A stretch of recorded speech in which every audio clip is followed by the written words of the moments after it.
I'm very glad that you have taken the time to join us today. We appreciate it. I promise you, we have not lost Superintendent Weaver. She is, see, there she is. Part of my magic show was taken away, but darn. All right, but we do want to welcome you here today. At this time, if you would stand, please, for the Pledge of Allegiance led by Vice Chair Rita Allison. Attention, salute, pledge. I pledge allegiance to the flag of the United States of America and to the republic for which it stands, one nation, under God, indivisible, with liberty and justice for all. Thank you. You may be seated. Please be reminded that with our microphones, try to keep them as close as you can because it's important for the transcription to be as accurate as possible, and it is then picked up, recorded as a result by the microphone. Is there any objection to approving the minutes as presented? Hearing none, the minutes are approved by unanimous consent. Is there any objection to approving the agenda as presented? Hearing none, the agenda is also approved by unanimous consent. I have received 3 pages of information. First, from our media, we have 2 networks here that I know of, and if there are others, I would ask you to identify yourself. I have Josie Frost from WLTX and Mary Green from WIS. I think anybody else from the media land? All right, thank you very much for being with us. For visitors to the meeting today, we have Kathy Manus from the Palmetto State Teachers Association, waving at the back, and Patrick Kelly from the Palmetto State Teachers Association. Where's Patrick? Oh, okay. Matthew blocked him out. It's an eclipse. It's an eclipse. I can't see. All right. For public comment, we have the following, and we will get to them in a minute. Welcome to you in attendance, and to those of you who have joined us online, thank you for your interest in the work of the State Board of Education. We have announced visitors, we have announced media, and then when we have opportunity to the sign-in sheet for public comment, we will do so at that point. All right, State Board Chair Report. Welcome to the first Tuesday in September. Neatly packaged right after Labor Day. In an effort to give Labor Day its due, I looked at, of all places, the Department of Labor's homepage for inspiration. Labor Day is an annual celebration of the social and economic achievements of American workers. The holiday is rooted in the late 19th century when labor activists pushed for a federal holiday to recognize the many contributions workers have made to America's strength, prosperity, and well-being. But you see, September has other important events as well. Grandparents' Day, Patriot Day, which we know is 9/11, Constitution Day, it's coming up this month, I think the 17th, and of course, the autumnal equinox. And I think we all could use a little fall weather about now anyway. Today, we will undertake a policy regarding cell phones in public schools. There is absolutely no question cell phones cause educational disruptions, physical violence, and a host of other emotional and mental health issues. According to the data from ZipDo, a statistical resource for education data, the trend of cell phone reliance is not found in schools alone. Worker productivity can be reduced by as much as 40%. Cell phone use during work hours shows a decrease in engagement and productivity. For us today, it is the expectation of this board to define a policy in keeping with the House and Senate subcommittee's recommendation of school day. My hope is whatever is cobbled together today focuses more on the carrot and not the stick. Implementation of such a policy over a school day scares me. Why? Because once we create this policy, it is a requirement of every district to follow suit. And there is the law of unintended consequences. And it frightens me. And it's not even Halloween. When I assumed my first principalship in 1997, the outgoing principal, Randy Wright, Mr. Wright, gave me sage advice. David, the gnats will drive you crazy, but it's the elephants that will kill you. In other words, as Stephen Covey said, let the main thing, in our case educating and protecting the students, be the main thing. I want to thank and compliment Ms. Weaver on a Department of School Safety, Robert McCullough, James Rawle, people that are here to make and have our schools better. That is a main thing. I've already told my district the rules for cell phone use, those rules are going to change. Not at all for the elementary and middle schools because students can't have them out during the school day, but currently at Clinton High School, we do allow students to look at their phones at lunch, but not during class changes. We will certainly give our best effort as districts to abide by whatever we decide here today. But remember that schools, like children, are different sizes. One size doesn't fit everyone. We understand that.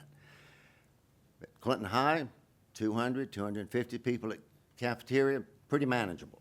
But in large schools where there are 700 and 800 students, with the mandate to watch for cell phones and Apple Watches, may possibly miss a much more grave issue.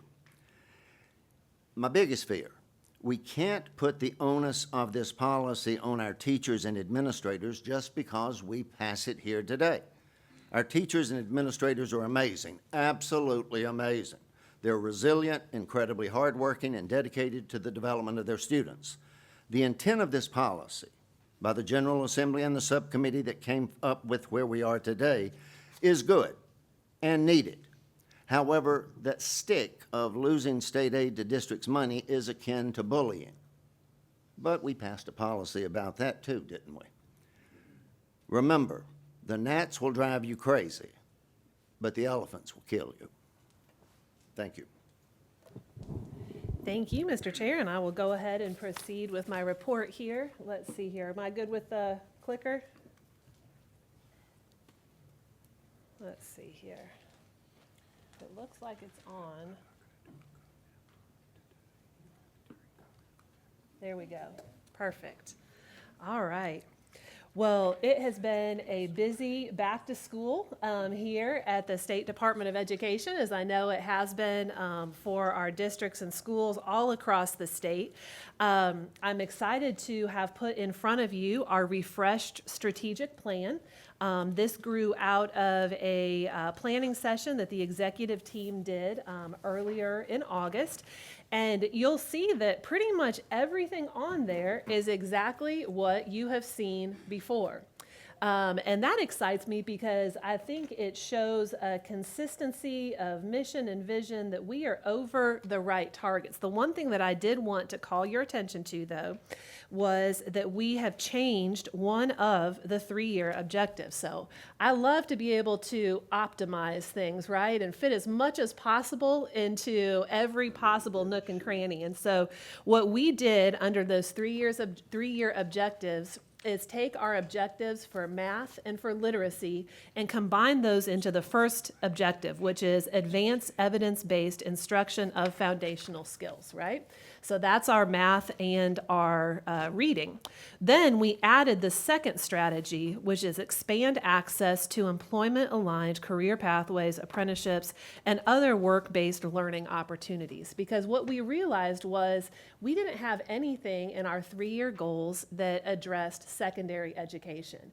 And we know that it is every bit as important that we continue to equip our secondary students for their future, even once they're past those foundational years in their reading and math.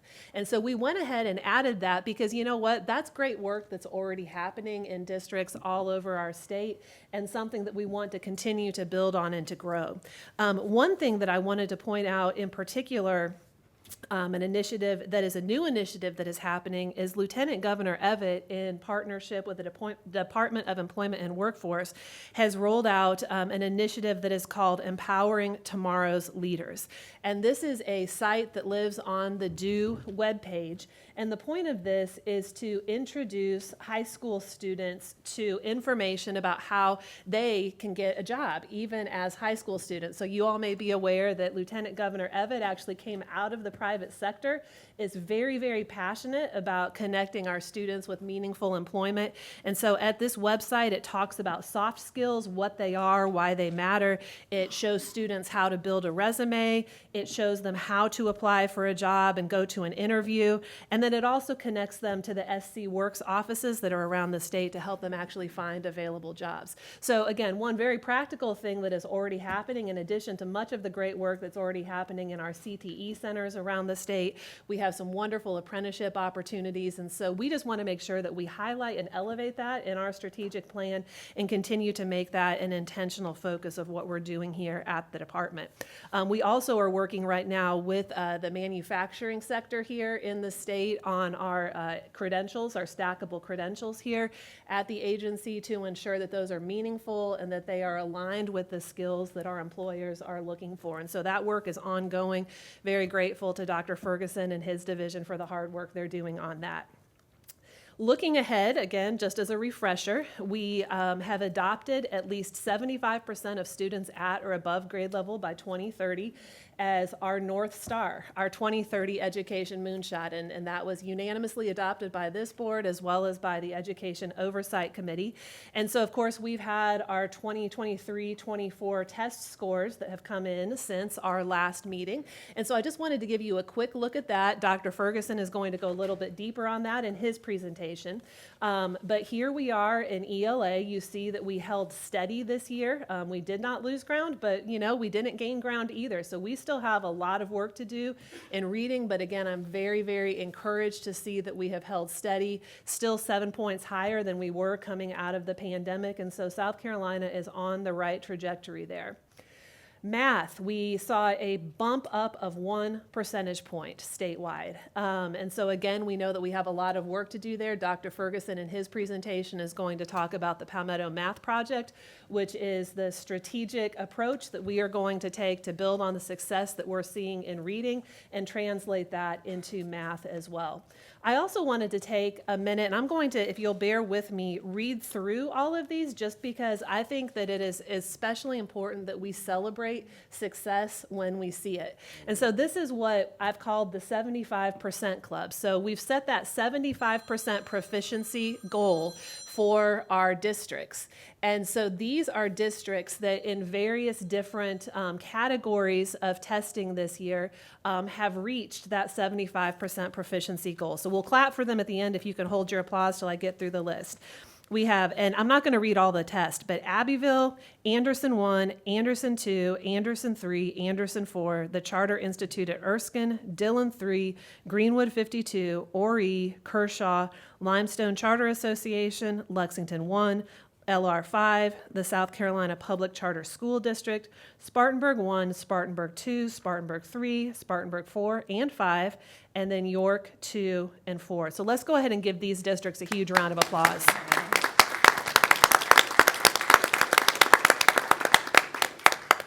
But we also know that proficiency doesn't just happen overnight. And so we also want to celebrate growth. Districts that are seeing exceptional growth towards that 75% proficiency target.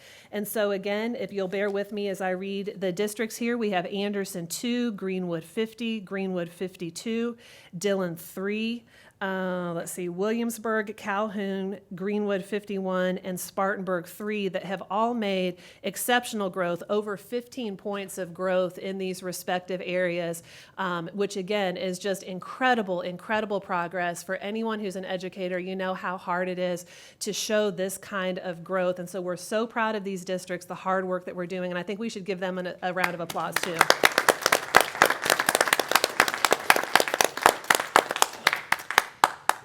And like I said, Dr. Ferguson will go in a little bit more on that in his presentation, but I wanted to make sure that we touched base on just a lot of the information to ensure that it was all on the table for this meeting as we consider the adoption of the cell phone policy that is before the state board here. And one thing I'll tell you about this job is that it is never a dull moment, and it is never it's never when you're in the office either. It's always out and about. And so I had the most interesting experience. This Friday morning, a gentleman came up to me. I was having breakfast at Lizard's Thicket early, getting ready for the day. And let me tell you, that's a good down-home breakfast if you're looking for some good eggs over medium. And this gentleman came up to me and he said, "Hey, aren't you the education lady?"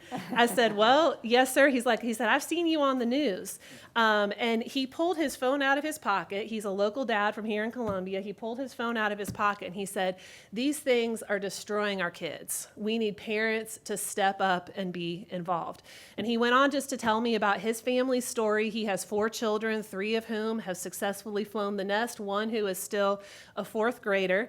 And you know, he's just a hardworking dad. He owns his own landscaping company. You can see he was prepared to go out into the South Carolina heat in August and work hard to support his family. But it's just those moments that I think really bring into focus what we're talking about here, that these are real people, real lives that are impacted. And it's so encouraging to just see that there are parents that are paying attention all across this state and that are engaged and ready to do what needs to be done in order to ensure that we are giving our students every education opportunity possible. You know, as I think about the underlying impetus of the action that's before the board today, I can't help but think of the moral imperative that we have here. You know, these are charts that you all have seen before, but just showing the dramatic increase in suicide rates for young adolescents, 10 to 14. Just look at that hockey stick in the data. And then, of course, reports of major depression amongst teen up significantly since 2010. And, you know, while the statistically minded among us can quibble about cause versus correlation, I think when you see a correlation like this, there is no excuse for adults in the room not stepping up and taking action. I was just reading an article that came out in Education Week last week that I shared with the local district superintendents when I had the privilege of being with them at their meeting, their symposium last week. And I'm just going to read these 2 paragraphs to you because I think they're very illustrative of what brain science is now telling us that we're dealing with. This author says, "Humans evolved to think, learn, and problem solve with other people, not alone. But emerging brain research suggests that stress and anxiety, isolation, and information overload in the modern world, from pandemic distancing to social media and screen addictions, are making it more difficult for our brains to cope with even mildly uncomfortable conversations. This can be especially damaging during adolescence, the critical period for social development. Just as children need explicit instruction in how to learn to read before developing into fluent readers, research suggests that adolescents explicitly learn to reflect on themselves and others in social interactions before becoming able to automatically process intentions and other social cues, along with cognitively demanding information. Without opportunities to learn and practice emotionally and cognitively challenging conversations, students cannot develop the mental strategies needed to engage as healthy social adults." And I think that's the moral imperative that we face in this conversation, is that we know that our students have to exercise those relational skills every bit as much as they have to exercise their academic skills. And ironically, we live in an age that is more connected than we've ever been before, and yet in many ways more isolated and disconnected.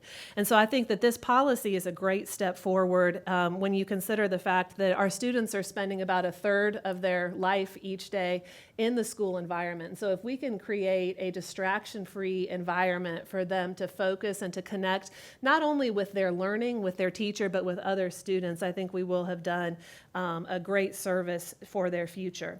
And of course, South Carolina is not alone in this journey. This is just a quick reminder that there are other states that are on this journey as well. I actually had the privilege of spending some time with some fellow state school chiefs late last week, and the state chief, Lisa Coons from Virginia, was there, and their governor just issued an executive order that mirrors the policy that we are implementing here in South Carolina. So it was wonderful to be able to talk to her and to get some ideas about implementation strategy. One of the things that she said that their department is working with their local districts on is just ensuring that they are refreshing that district communications plan. We've talked about how essential it is in a school safety emergency that districts are able to communicate quickly, effectively, and clearly with parents. And so I think that's certainly a word to the wise and something that we ought to take a look at here in South Carolina.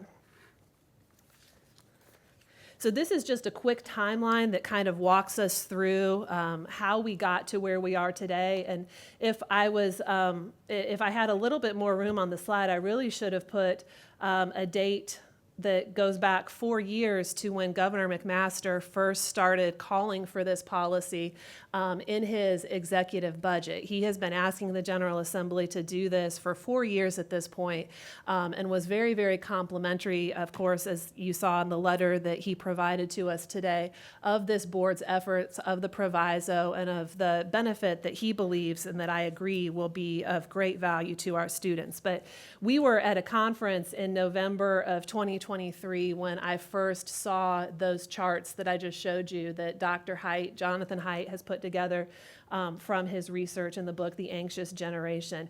And I just remember being absolutely staggered when I first was presented with that data. And so I was very encouraged to see the General Assembly move through the iterative process that they did of the House introducing a proviso, the Senate taking that proviso, changing it, strengthening it, them hashing it out in conference, what the final language was going to say.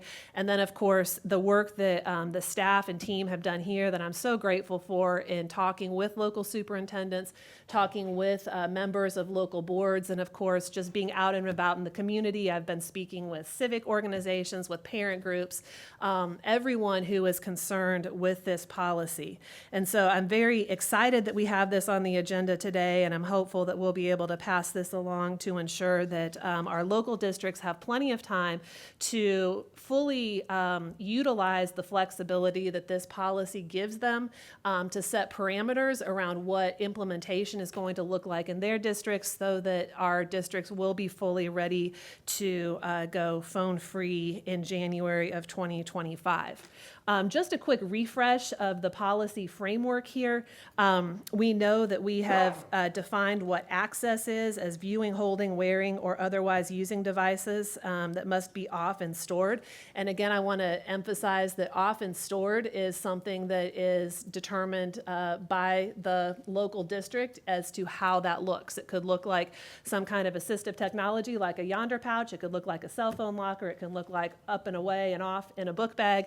So there are different things that it can look like, and that will be determined by the district. And while this policy does require consequences, that is also a locally determined piece of this policy. We didn't feel that it was right for us to recommend that the state board set draconian consequences from the state level, and that this was something best managed by the local districts. And of course, we all know that exceptions are permitted in this policy, medical exceptions, as well as other exceptions designated for instructional use by that local superintendent. We've defined devices and accessories in this policy, and of course, the real, I think, nub of the feedback that we have gotten from a small handful of superintendents is that there is concern about the definition of school day. And I think it's clear when you look at the legislative intent and discussion around this that the legislature was not simply talking about instructional time, but they did mean bell to bell, meaning the morning tardy bell to the dismissal bell at the end of the school day. And so I'm really grateful that this board has taken that into consideration. And, you know, I don't want to ever dismiss or diminish the concerns, the legitimate concerns that our administrators and teachers on the ground have when it comes to the implementation of this policy. We recognize that as leaders, oftentimes we are required to do hard things. But the reason we do hard things is because we believe it's worth it in the end. And I think that the dividend that we will see this pay for schools and for our students' future will be worth it in the end. Moving ahead, we are working, as we mentioned in our last meeting, as a department to put together some resources that we hope will be helpful for districts as they communicate this policy to their parents, to their teachers, and to their other community stakeholders. And we're calling this initiative Free to Focus, because I think many times it's easy to focus on what you're taking away. And rather than thinking about this as taking something away, I think what we're really doing here is giving students the gift of a phone-free space, a distraction-free space in which they are free to focus, first of all, on their learning. They're also free to focus on their friends and building that person-to-person muscle that we were talking about earlier. Free to focus on safety. And I want to highlight here how thankful I am to Chief Keel, who has taken the lead on this project at SLED. They are aware of this policy, and they are ready to support districts and the agency and the implementation questions that might arise around any school safety crisis scenarios. So I'm very, very thankful to the chief for his partnership and the help that I know he'll continue to be as questions come up. And then, of course, maybe most importantly, when we talk about retaining our teachers in the classroom, we know that for years they have been saying, yes, of course we want more money, right? Let's continue to increase the teacher salary, but let's also give them the freedom to teach, free to focus on instruction. Imagine that, not having to play cell phone police all day, every day. So I think that this is an exciting way for us to frame this and really a gift that we can give to our teachers. And I wanted to share just briefly some comments that I had gotten from Superintendent Kathy Hipp, who is a superintendent up in Anderson 3, and she was talking about how 2 years ago Anderson 3 actually implemented this policy of their own accord, and said that they have seen decreases in cyberbullying. The middle school made significant gains in closing math and continued math gaps and continued gains in ELA. And she said our administrators have actually been able to spend less time disciplining students related to cell phone, text, and social media incidents. She says we began the 24-25 school year emphasizing the cell phone policy with our students and parents. The proviso gave us additional credibility to advertise that this is now state law and that the district will be adjusting our policy accordingly.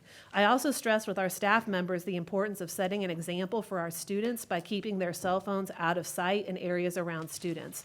We want our students and staff to be free to focus on fully addressing the individual needs of each student, with the goal of each student graduating with the qualities associated with the profile of the South Carolina graduate. So I was really appreciative to Kathy for those comments, which I know you got as well, David. And these are some of the resources that we are looking to roll out. A district communications toolkit. We have videos coming out, branded social media, some op-eds, obviously with our TV stations who are here doing some interviews and information sharing with them. Would love to see some statewide radio PSAs and then other resources as districts need them. And we're going to house all of that content on ed.sc.gov/free to focus. So stay tuned there for more information. We had the opportunity, as I get close to wrapping up here, to go to Rock Hill, which actually implemented this policy bell to bell last school year, again, of their own accord. And Superintendent Smallsy had wanted to be here today, but was detained by some interviews that he had to do. And so he sent this short paragraph to share. We decided to limit cell phone usage on campuses across our district last school year. Change can be scary, but we were willing to try something different to see if it could help remove barriers to learning, and it worked. Our children are less distracted during the school day. In Rock Hill schools, we are in the business of developing leaders, and this gives students an opportunity to make good decisions. What we have found is that our kids are not spending time on social media, but rather interacting with one another face to face. It's refreshing to see our children reconnecting. So I appreciate those comments, and I'd like to share a quick video that we recorded in his school there in Rock Hill.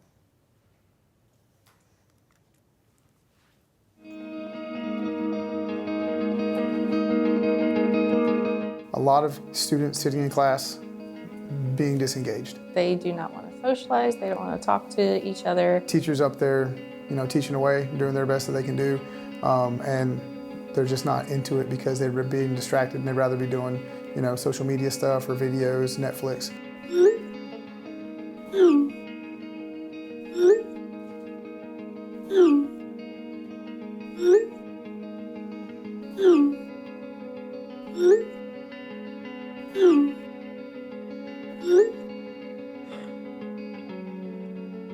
When it was presented, me personally, and I feel like the student body in general, was kind of like a little culture shock, like, oh, you're telling us we can't be on our phones. It hit hard because everybody was just like, how is this gonna work? Because, we're so like used to technology and stuff. But as it started to like, really get enforced, and this year truly started to get enforced, it was just like, people really like started to feel the effects of it. And I feel like it started to, the stimulation of conversation along the student body like really improved overall. It's more of a community, I feel like. More kids that wouldn't necessarily talk to each other start to talk to each other. They're more welcome to, I wouldn't say fail, but to try and learn and figure out solutions, because they don't have necessarily just the quick answer to things anymore. I think that gives the children, especially in high school, a chance to learn the responsibility of their actions. And I think it gives the teachers an opportunity, a learning opportunity with the kids to teach them, if you do this, you've accomplished this. If you do this, you're free to do whatever else you want to do because you're not distracted. And I think it gives the kids an opportunity to realize that they don't need to be buried in their phone to be social. We all know that practice doesn't make perfect, but if you don't practice, you don't get better. And so allowing students the option and almost kind of forcing their hand to put the phone away then opens up other avenues for communication.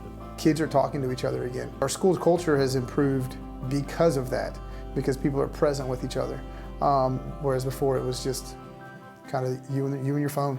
So it's been very positive for us. So I just want to say thank you again to Dr. Smallsy for letting us film at his school and for really leading the way for the rest of the state in what I believe is possible. Last slide here. As Dr. O'Shields mentioned, it is September, which means it's Constitution Day on September the 17th. And so I can't think of a more exciting time to kick off a civics initiative here at the Department of Education. We had, sadly, here in South Carolina, only 44% of our students earned a passing grade on our U.S. history end of course exam this year.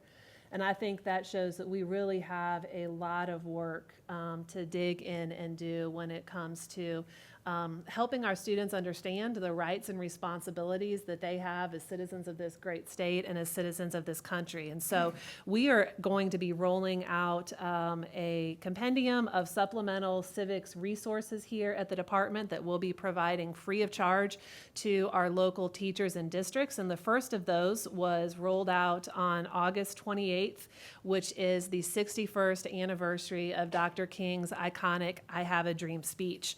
And in that speech, he said, "When the architects of our republic wrote the magnificent words of the Constitution and the Declaration of Independence, they were signing a promissory note to which every American was to fall heir.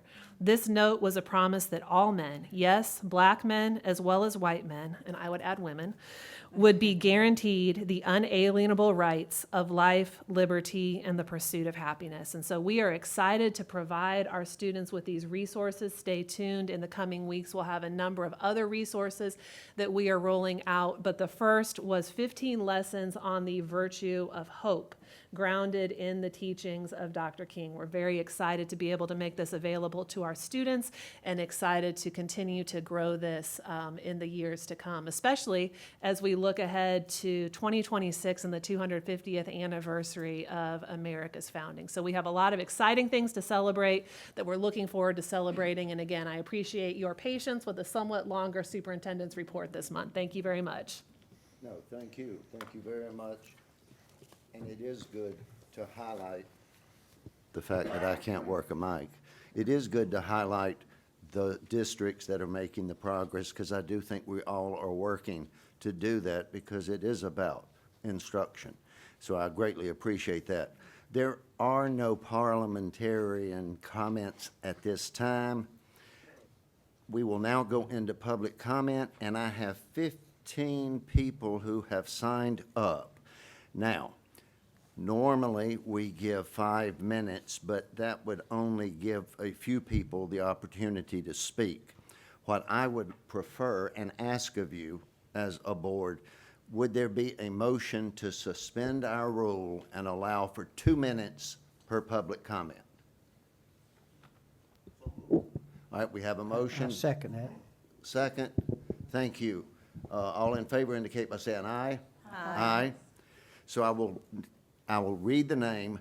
If you had like 5 minutes planned, try to compress it. And we will go forward so that all 15 people have their chance to be heard because they signed up and wanted the opportunity to speak.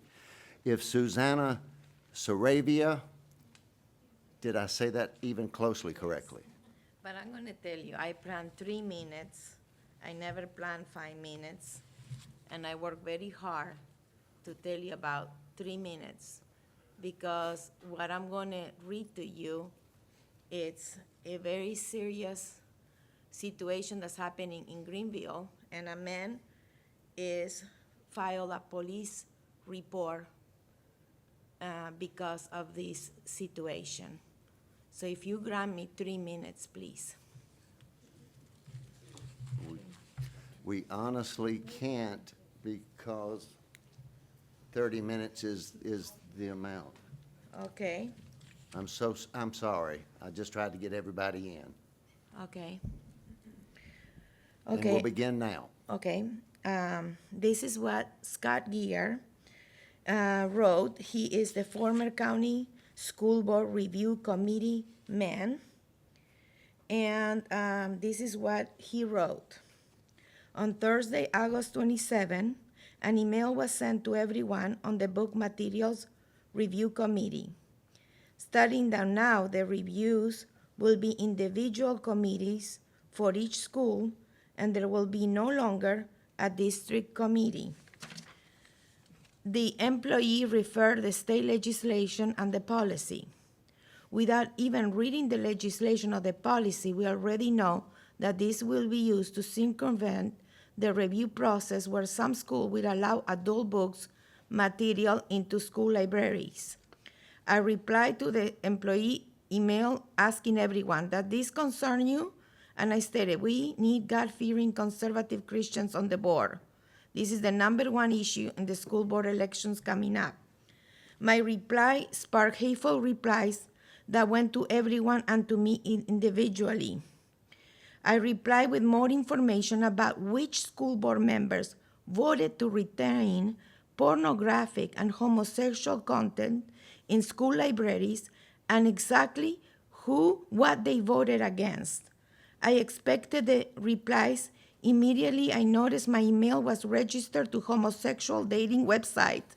Then my email was used for Hair Club Men, Democrat Party, Skim News, Publishing Clearinghouse, moving companies, and even a satanic group. These registrations use the address and phone numbers of where I volunteer office. On Friday afternoon, I did get a call from Jason Warren, the assistant of Greenville County School Superintendent, and I learned from Jason that this is also happening in Greenville County school employees. I'm sorry, it is important. I think what I would do with additional time, if you haven't talked with anybody, I'm positively And I'm sure. gonna tell you something about the phones. You take away the phones, record the teachers. We don't want teachers reading pornographic books and discussing to students. We need the classrooms to have recording as well. Okay, thank you. And do us a favor, if you would, just put it in writing for us and get it to us, please. All right, if David Kopp would come forward, or Cope. And I'm sorry if you had 5 minutes planned, I'm sorry. Actually, I think I got about a minute and a half. You got it. All right. I'm thankful for you giving me the opportunity to speak. I am David Kopp from Greenville County. I'm here to express my concerns over the graphic sexual content and sexual violence being in books in both public and school libraries. The vetting process for what we allow our kids to see must dramatically improve.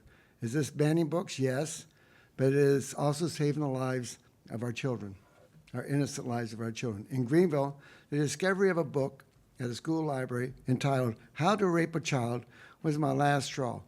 I had to drive 2 hours to come here and demand more to be done to remove these filthy, disgusting books.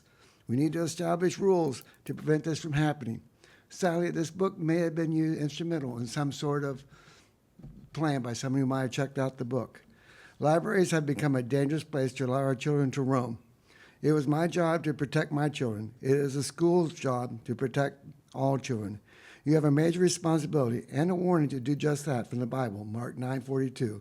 And whoever shall offend one of his little ones that believe in me, it is better for him that a millstone be hanged about his neck and he be cast into the sea.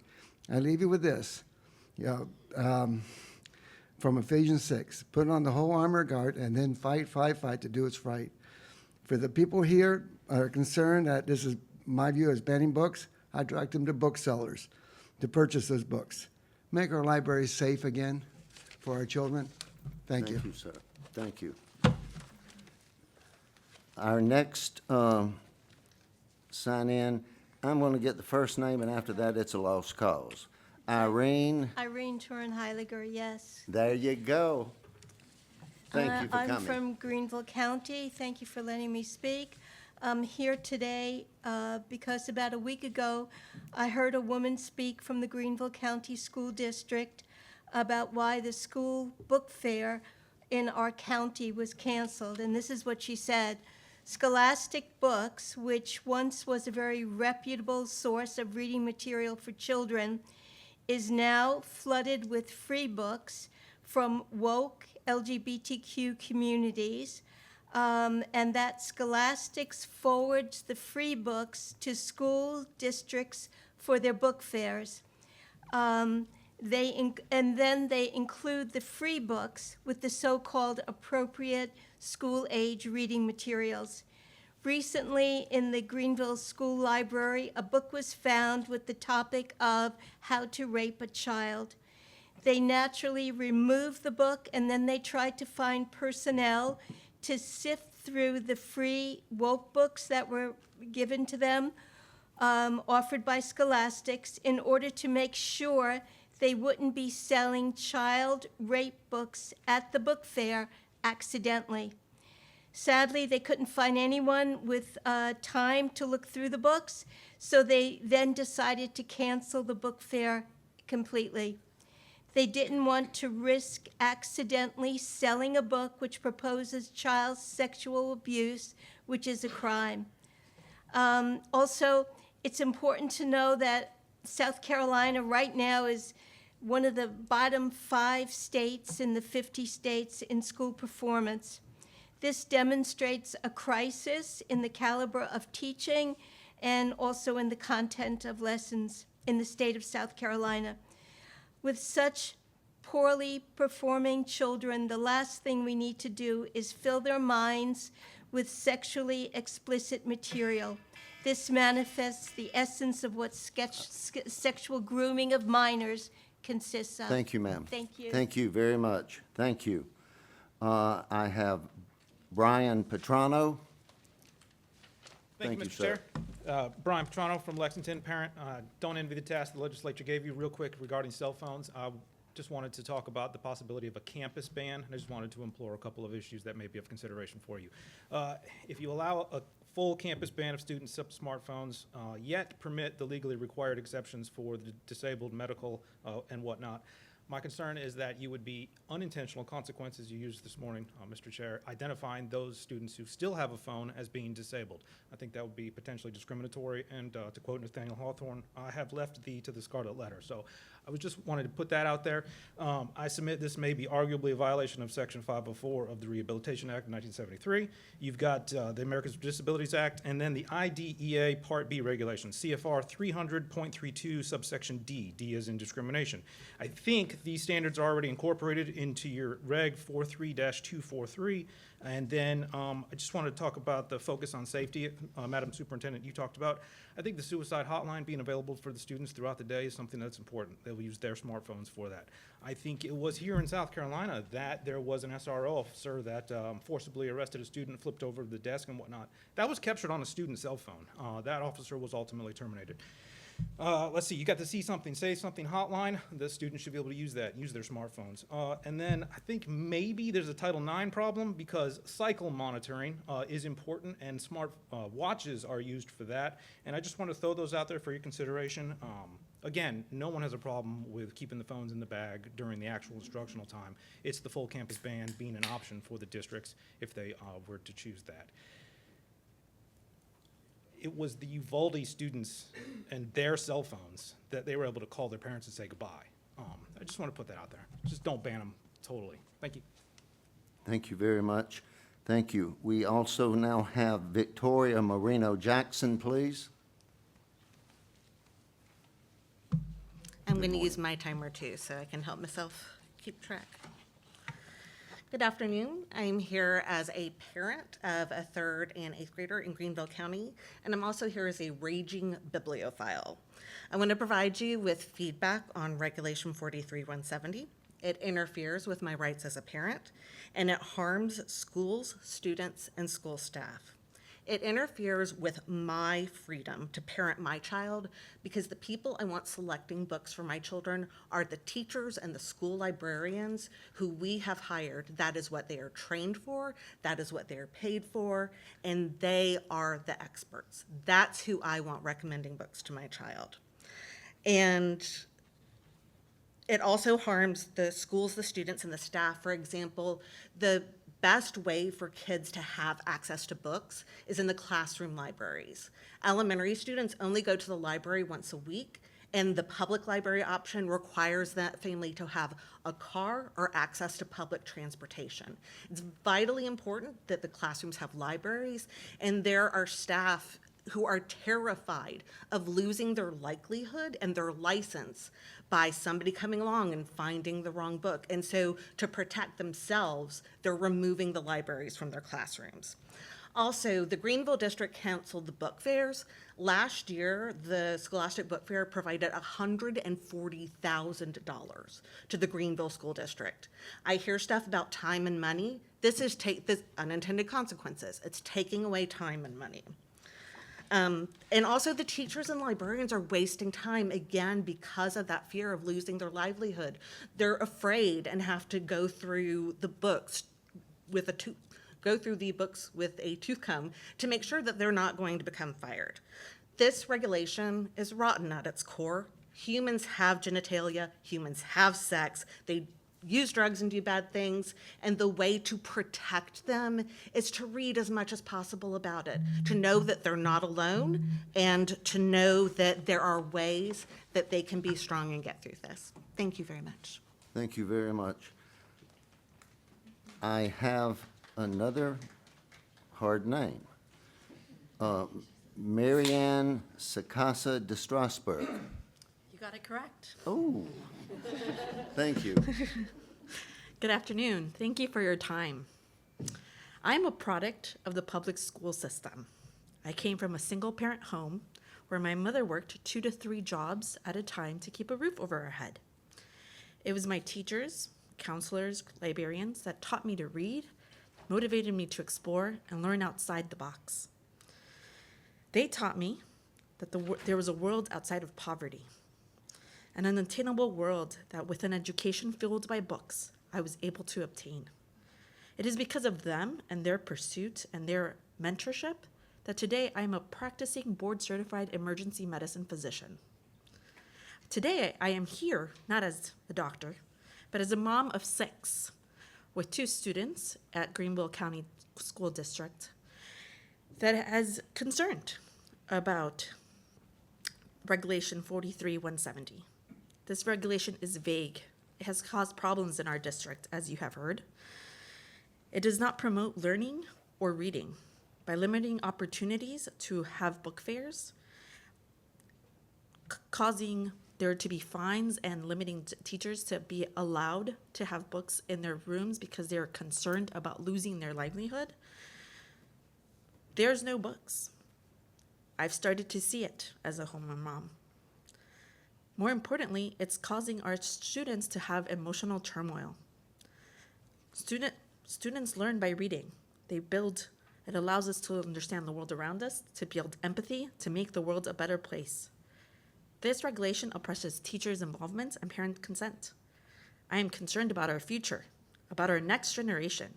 We are ranked in the 40s in the state public school system, and we're not even close to 75%, is what you mentioned today. We're in the 50%. That to me is an F. We really think that limiting books and opportunities to obtain books is going to improve that. For students like me, thank you. Thank you very much, and I do appreciate you. Jay Ragley.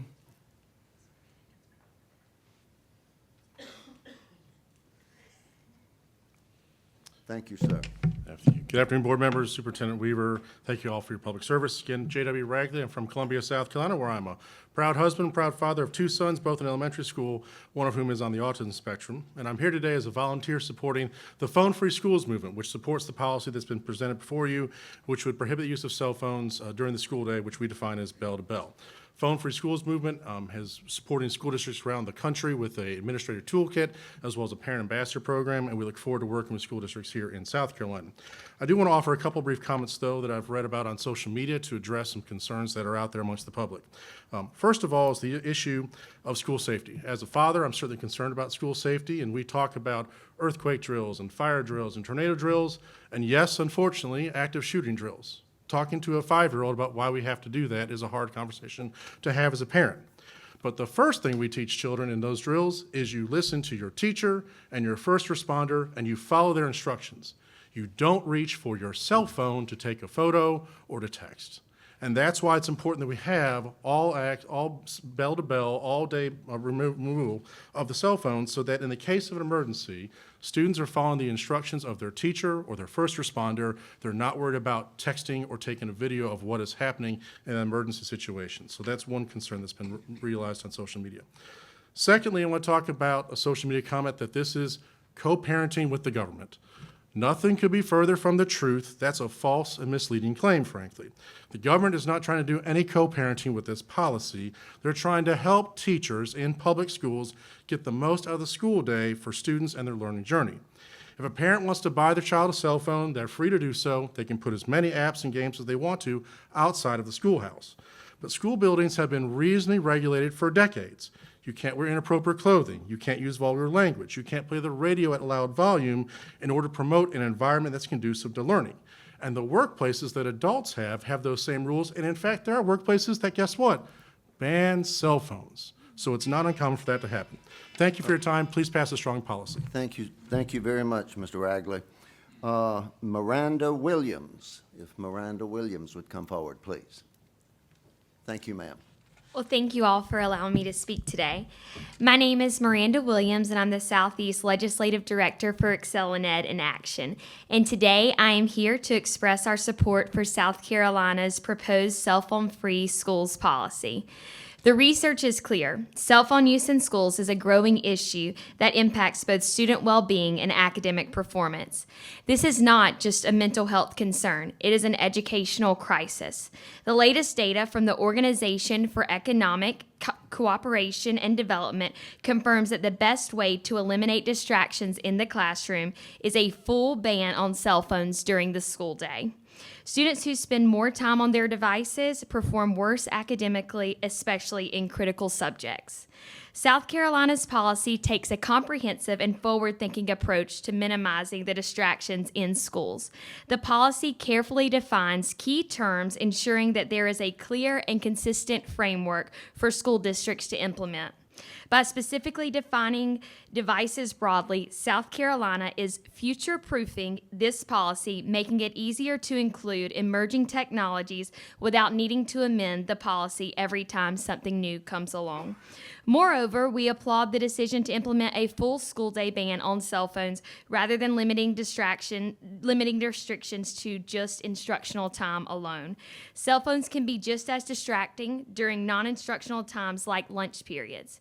This comprehensive ban acknowledges that learning and development don't just happen in the classroom, they happen throughout the entire school day. And this is not just a South Carolina issue. It is a national concern. In 2023-2024 alone, several states, including Florida, Ohio, Louisiana, and Indiana, have passed legislation to address the impact of cell phone use in schools. Additionally, the governors of Virginia and Arkansas are leading statewide efforts to create cell phone-free classrooms in their school district. Thank you so much. Thank you very, very much. Thank you. At this point, it would be Josh Malkin. Thank you, sir. Thank you. Good afternoon. My name is Josh Malkin. I'm a lawyer with and advocacy director for the ACLU of South Carolina. In another, perhaps happier life, I spent 5 years teaching middle school and high school math. I'm sure the members of this board have diverse experiences with education and diverse views. But when you're in this room, what you have in common is so much more important. You are here because you are dedicated to improving South Carolina's public schools for all students, all parents, all educators. As a former educator, I am so grateful for that. I am concerned, however, that some of this department's recent actions are run contrary to that larger mission. Regulation 43-170, the one about books, does nothing to improve educational outcomes for our students. Despite repeated assurances that implementation of this problematic policy would be, quote, logistically feasible, its rollout across the state has been chaotic. Some educators are explicitly being told they cannot have classroom libraries, others are not doing so out of fear. Also problematic is the department's decision to discontinue AP African American Studies. It sends the message that studying African American culture deserves less weight than studying American history or European history. I wonder why a department meant to support students, parents, and educators is enacting such counterintuitive policies. I am concerned that this department is being influenced by groups in Washington and South Carolina who desire to sow distrust in public education and our incredible educators in order to make it easier to privatize education here. It is no secret that wealthy national groups are actively pursuing this goal. This department should be doing everything it can to resist the influences of these groups in our state rather than doing their bidding. Given the respect for public education that I know so many of you to have, I question the transparency of the department's agenda, and I imagine there is more to come. Please do what you can to defend our public schools and take time to listen to our educators if they reach out. For clear reasons, thank you very much. Thank you, sir. Thank you very much. If Michelle Spires would come forward, please.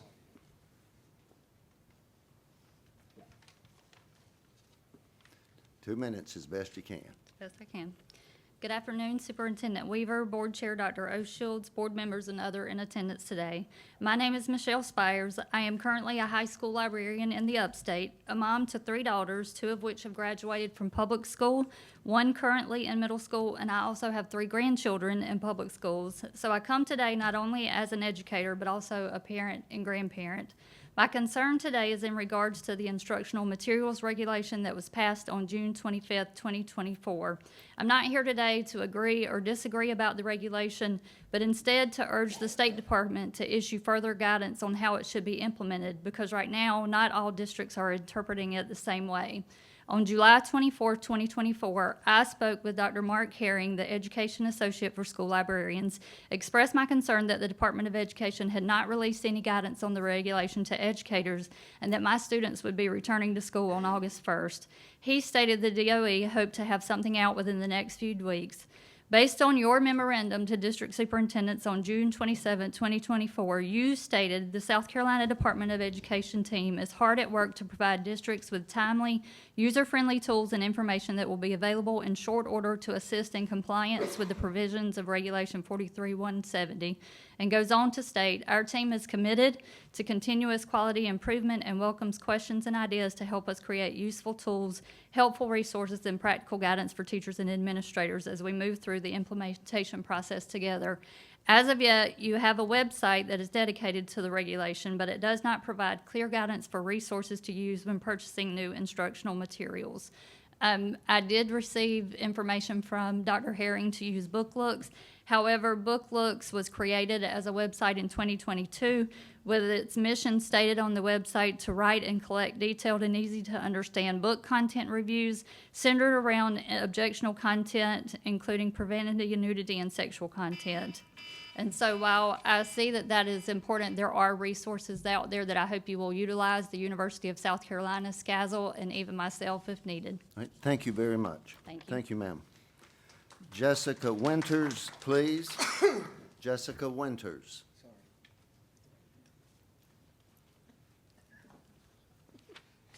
Thank you, ma'am. Thank you.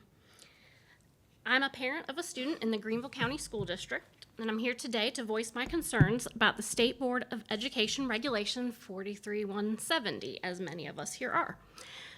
It seems as if the board either didn't consider or maybe didn't fully grasp the true impact this regulation and its implementation would have in our schools. As we have discussed, the unintended consequences. It is here now, however, and the consequences of the policy and its seemingly arbitrary standards for what is appropriate reading and learning material for students has already begun to wreak havoc. First, as we've mentioned, on the path of devastation of this policy is book fairs. Greenville County has canceled book fairs in schools due to the overwhelming task of ensuring every book that could possibly be sold at the book fair was deemed appropriate. As a parent and a book fair volunteer of several years, I have never seen a book at the school book fair that would not be appropriate for the students. I believe the Department of Education knew exactly how districts would react to this regulation and how it would play out. As a parent and an advocate for public schools, as well as my own child's education, I am frustrated and angered by the scare tactics employed by members of the Department of Education and extremist groups like Moms for Liberty. The idea that parents have not previously had a choice in the materials their children are exposed to in schools and that this new regulation is going to change that is untrue. School curriculum has always been publicly available to parents, and parents have always had the choice to allow their student to read or view something they don't, whether or not they agree with it. In reality, the regulation disempowers parents and actually strips us of our parental choice. Parents should have the choice to have a conversation with our children about content that maybe bring up questions for them. We need to prepare our children to be thoughtful members of the community, and reading is an integral part of showing them ideas and experiences they may not know about. It is up to us to parent and engage with our kids about these things, even those that may challenge our beliefs. This is how our children grow into confident, independent, free-thinking members of society. Thank you. Thank you. Thank you, ma'am. Thank you very much. Would ask Liam Winters if he would come forward, please. I gathered there was some relation. Is it okay if I stand up here with you? Yes, ma'am. Hello, my name is Liam Winters, and I am a 7th grader from Greenville County. I'm here today because Greenville County School District decided to cancel book fairs in all schools this year because of the new state regulation. I have been going to my school book fair every year since I was in 4K, even last year in my first year of middle school. When they announce that it is time for the book fair, it is always exciting, and I look forward to going and finding new books or adding another one to my favorite series. I also come home with a stack of books that I can't wait to start reading. So, when I found out that we weren't having one this year, I was crushed. Not only am I sad for myself, but for all the kids in the district. Book fairs are a place where we get to pick out books ourselves based on our likes and interests. As a kid, picking out and paying for a brand new book by yourself gives you a feeling of freedom and independence. There are schools that even provide books for free or cheaper at the book fair, so every kid can bring a new book home. The book fair can be the only place for some kids to ever get new books to take home and keep. It doesn't seem right to take away book fairs for everyone just because some people are worried about what books their kid sees. Maybe instead parents should be able to ask that their kids don't go to the book fair, or they could find a time to go with their kid. This way they have a choice, and so do all the parents. Thank you for allowing me to be here today and speak to you. I hope I have helped you see why I love book fairs and why I think they should stay in our schools. Please help bring back our school book fairs. Thank you. Thank you, sir. All right, thank you. We have Charlotte Wood, please. You brought up your own clock. Hello. I'm here to tell y'all what I worry about as a mom with 3 kids in public school. I worry that every time you make a burdensome regulation, you are going to lose good teachers. I worry about what will happen when you simply can't fill all of the classrooms with teachers. This regulation of micromanaging what is allowed in books has teachers working so hard. And these meetings are held when they can't even come to voice their concerns. Teachers are putting every book, every article, every resource up on their teacher websites, apparently so it can be accessed by parents. I was at my son's school last week for open house, and all of his teachers showed us their websites. They were scrolling down, down, down to show us all the things that they have put out there because it is required of them. Who is looking at that? I'm not looking at all of that.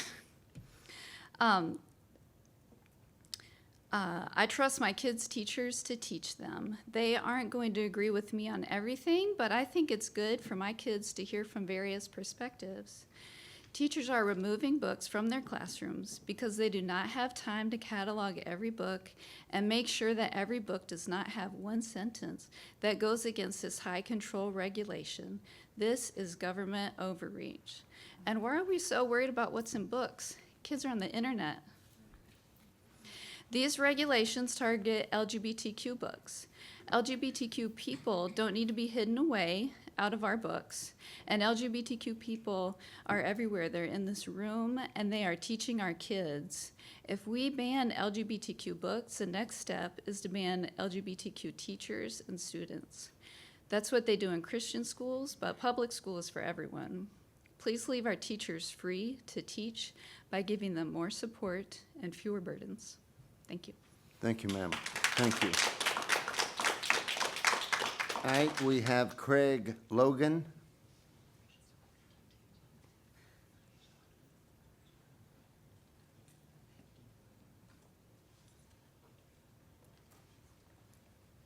Thank you, sir. Yes, sir. Good afternoon. My name is Craig Logan. Staying here as a longtime community activist, organizer, and grassroots organizer. I'm here to just shed light on recent decisions made by this board and this department. In doing so, I ask that this board commits its attention and time to providing truthful educational practices within South Carolina. In just the last 3 months alone, we've seen unilateral decisions made by this state's leadership that leaves the board members at jeopardy of scrutiny from the public and the community at large. It is our duty to ensure that truthful education is taught within South Carolina. We've seen how negative practices largely has driven orders of people from people in higher places that attempt to impact students in our surrounding states. Where are the parents' rights to their children's education? The moral compass of our state is a heavy one, and there are organizations working to sweep our rich cultural history under the rug. We cannot allow that to happen in South Carolina. If the history of our state and our nation is too heavy, then we also should consider the lineage of those who have also been oppressed and have endured the oppression within our state and also within our nation. Just a few minutes ago, Superintendent Weaver, you made a statement that said, let's give teachers the freedom to teach. as it pertains to cell phones, but yet we are embedding webs of censorship within bills that prohibit teachers from doing just that, giving them the freedom to teach. We are consistently creating roadblocks for teachers to do just that. While a lot of times we tend to quote Dr. King, thank you. Thank you, sir, and thank you very much. All right, our final speaker is Abdullah Mustafa. If Mr. Mustafa would come forward, please.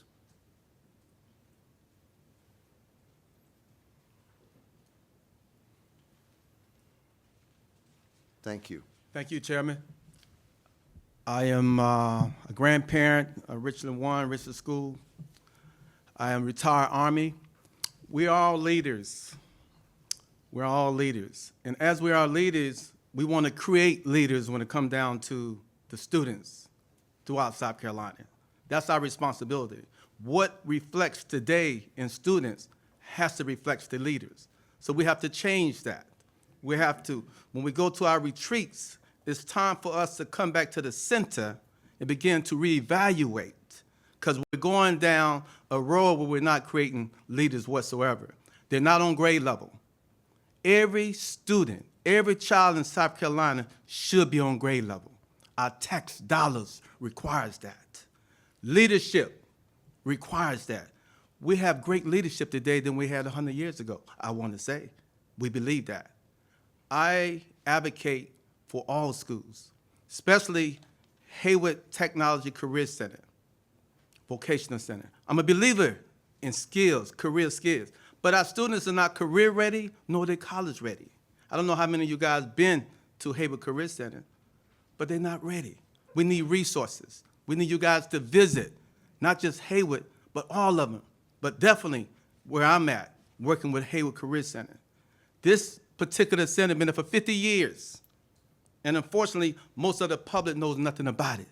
But when we begin to evaluate our children, we have to ask ourselves, what is wrong? We can't blame the children. We have to blame us as adults, all of us. I come from a community where everyone is a mother and everyone is a father. And this is how I look at our children. This is how we must look at our children. Every one of us have a calling. This is a calling that we have. Nelson Mandela said, men and women comes and go. Many don't even leave their names behind. We have to ask ourselves a question. Will we leave our names behind? Thank you, sir. Thank you very much. Thank you. All right, that at this time would conclude public comment. We do want to say thank you. Under State Board items, we'll move through this relatively quickly. The Policy and Legislative Committee did not meet, so there is no report. The Educator Professions Committee also did not meet. Standards, Learning, and Accountability, I think y'all did not meet. All right, so they did not meet as well. And then I know the one that did meet was Educator Licensure. So I would recognize Ms. Kreminger to present the Educator Licensure Committee report at this time. Thank you, Dr. Shields. The Educator Licensure Committee met earlier today and heard a total of 14 cases. We approved 1 public reprimand, 11 suspensions, and 1 initial certification was approved, and 1 initial certification was denied. There was 1 additional matter where the board did not vote, and the Office of General Counsel will approve the next steps. These matters were ratified by the full board, and a special thank you to General Counsel for the hard work that they did always do, and especially this past month with all of that, and to our committee members who do a great job reading through all of the material and being ready to ask those hard questions when it comes to this board. Thank you. Thank you, Ms. Kreminger, and trust me, that is an incredibly hard and difficult task. The full board Educator Licensure Committee also met today and took action on 1 case with the permanent revocation of a certificate. And looking at the consent agenda, Since the full Board Educator Licensure Committee ratified the work of the committee, there is no consent agenda to vote on in September. So we'll move to item number 11. Item number 11 is personal electronic communication device policy. I would bring up at this time Dr. Matthew Ferguson as well as Robert Cathcart.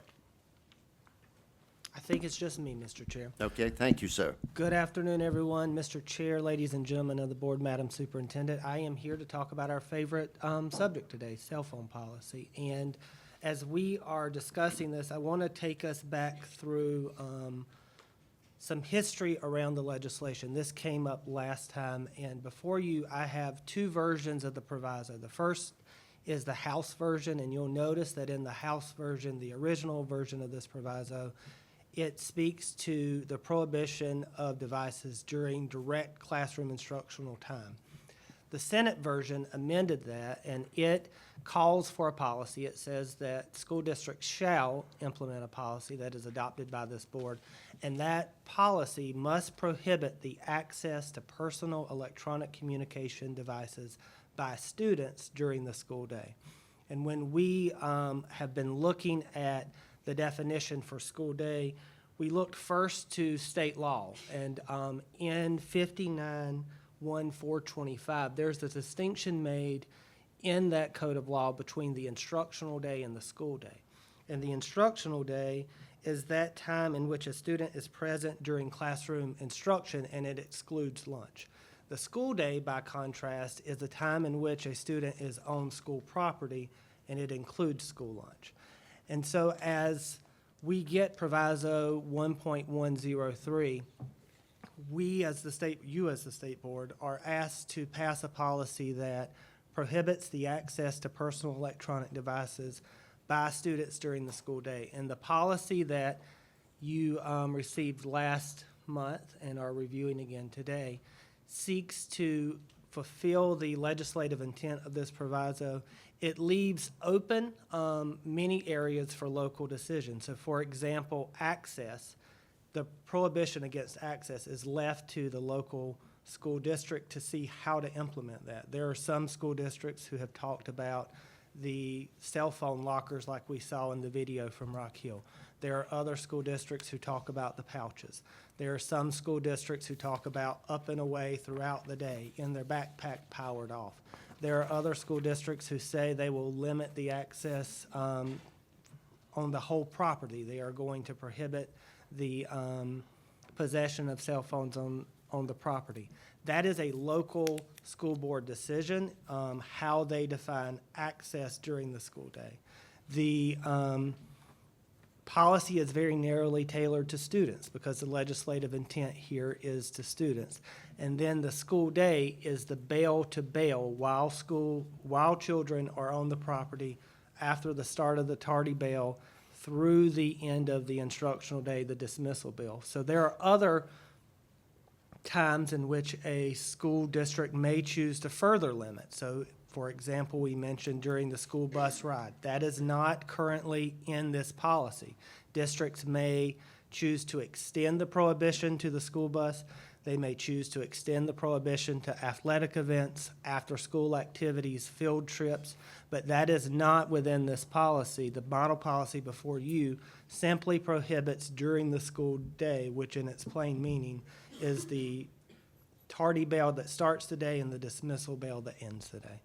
And we also provide in the model policy exceptions for 504s, IEPs, and educational purposes that are approved by the local school district or school superintendent or his designee. And we also provide that the local school boards would define what the consequences are in their student codes of conduct.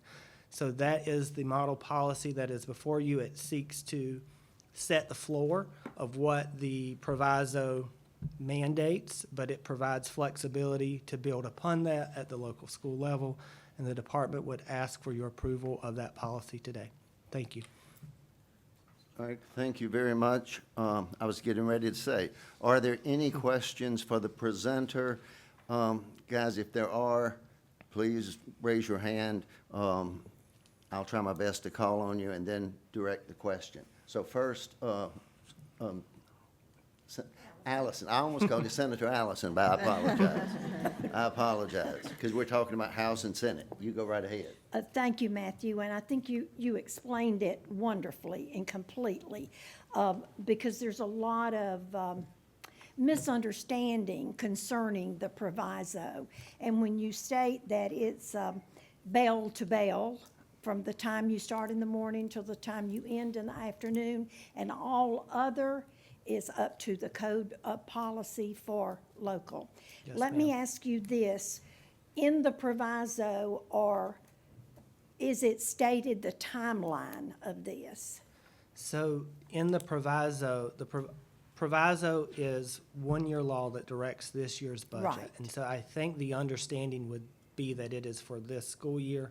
Superintendent Weaver has said to districts that we would look for full implementation of a policy by January of 2025 for the second part of the school year. Many school districts have gone ahead and they have implemented local policy that began at the beginning of this school year and will look to adjust their policy based on whatever is passed by the state board.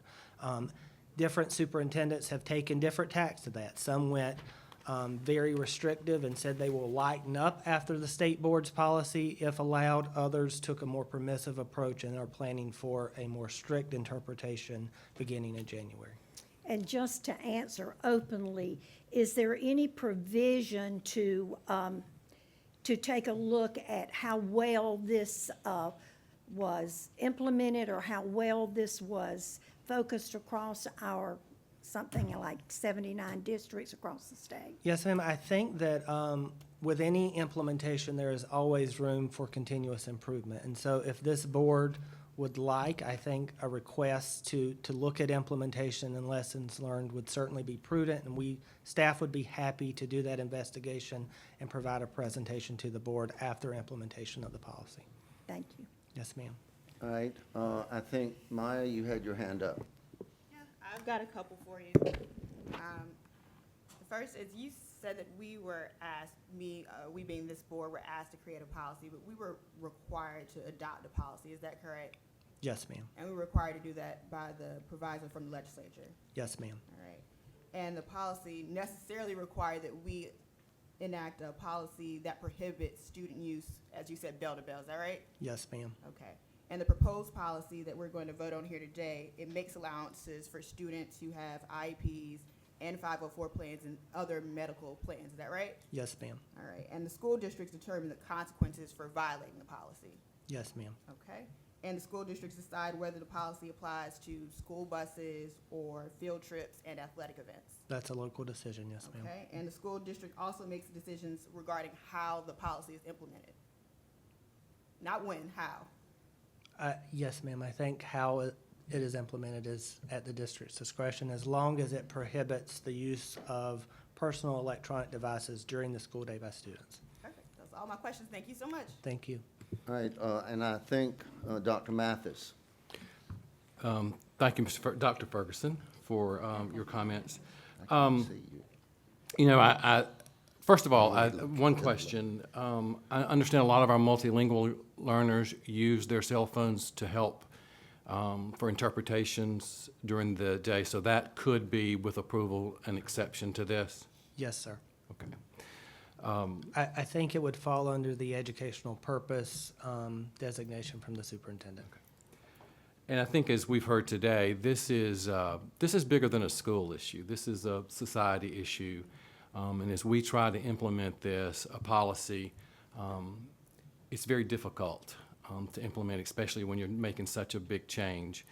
And so I've often said the line to A to B is never straight.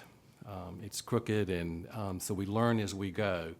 And I would strongly encourage this board to look at whatever's adopted today to be evaluated, feedback given, because we want what's best for the students in the end, and we want what's best is appropriate use of the cell phones.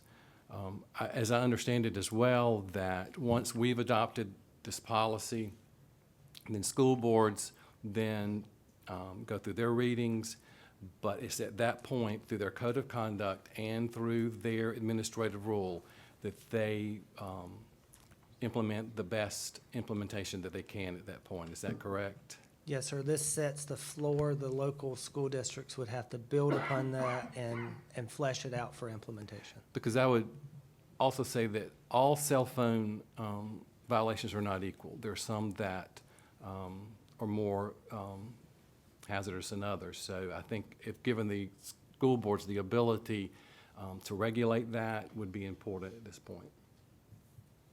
All right, I'm coming over, no, I'm coming to you, because I'm coming to you, and then I'll come back to I was Mr. trying to Dr. be Johnson. kind to Dr. No, Johnson. you're but- very fine.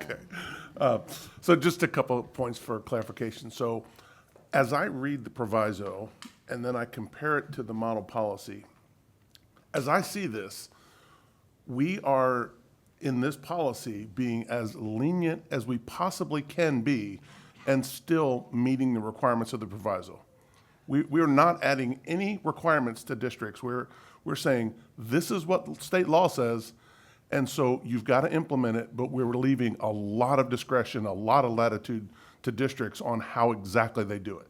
So, Dr. Hanley, I never want to be accused of being lenient, but I will say that this policy is very tightly coupled with the legislative intent in the proviso. Okay, and then secondly, we've heard a couple of requests for an evaluation of implementation. I would ask that we do that we start with our notice to school districts when this goes out.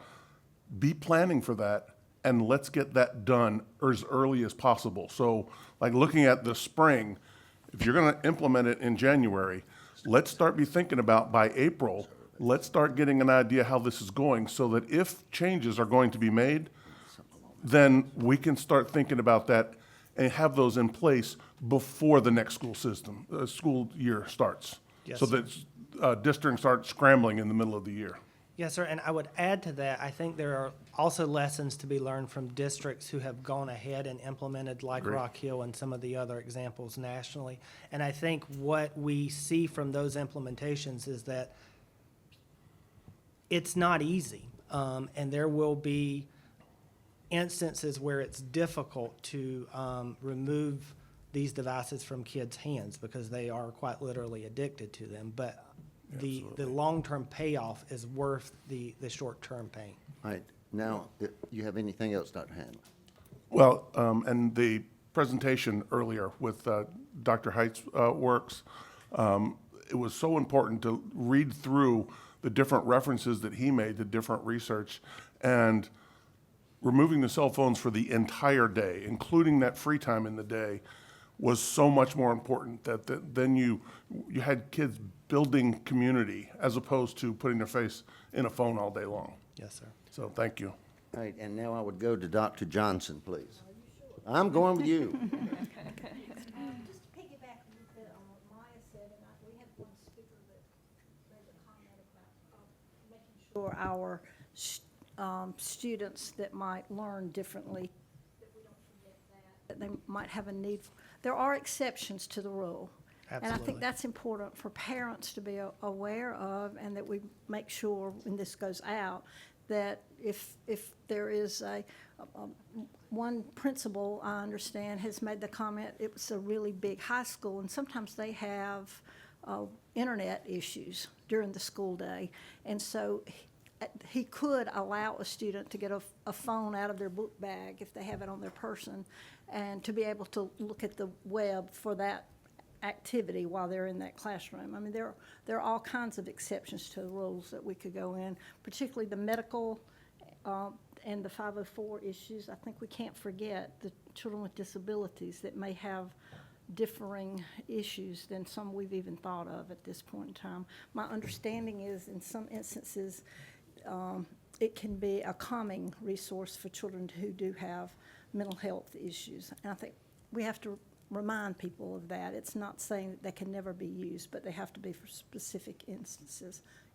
I understand that correctly? Yes, ma'am. There are exceptions within the model policy that allows for an IEP, a 504, a 504. medical plan, or a educational purpose that's approved by the superintendent that cannot reasonably be met by district-owned device. Yeah, yeah.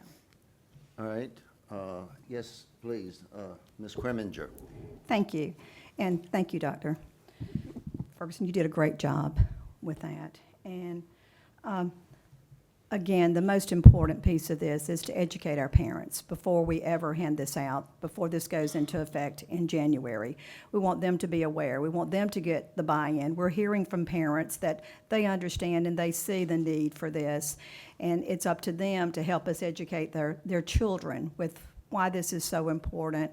And, you know, sometimes with children, you just got to give them that, you can do this. This is going to be easy to do. We can, you know, let them see that there is light at the end of the day without that cell phone.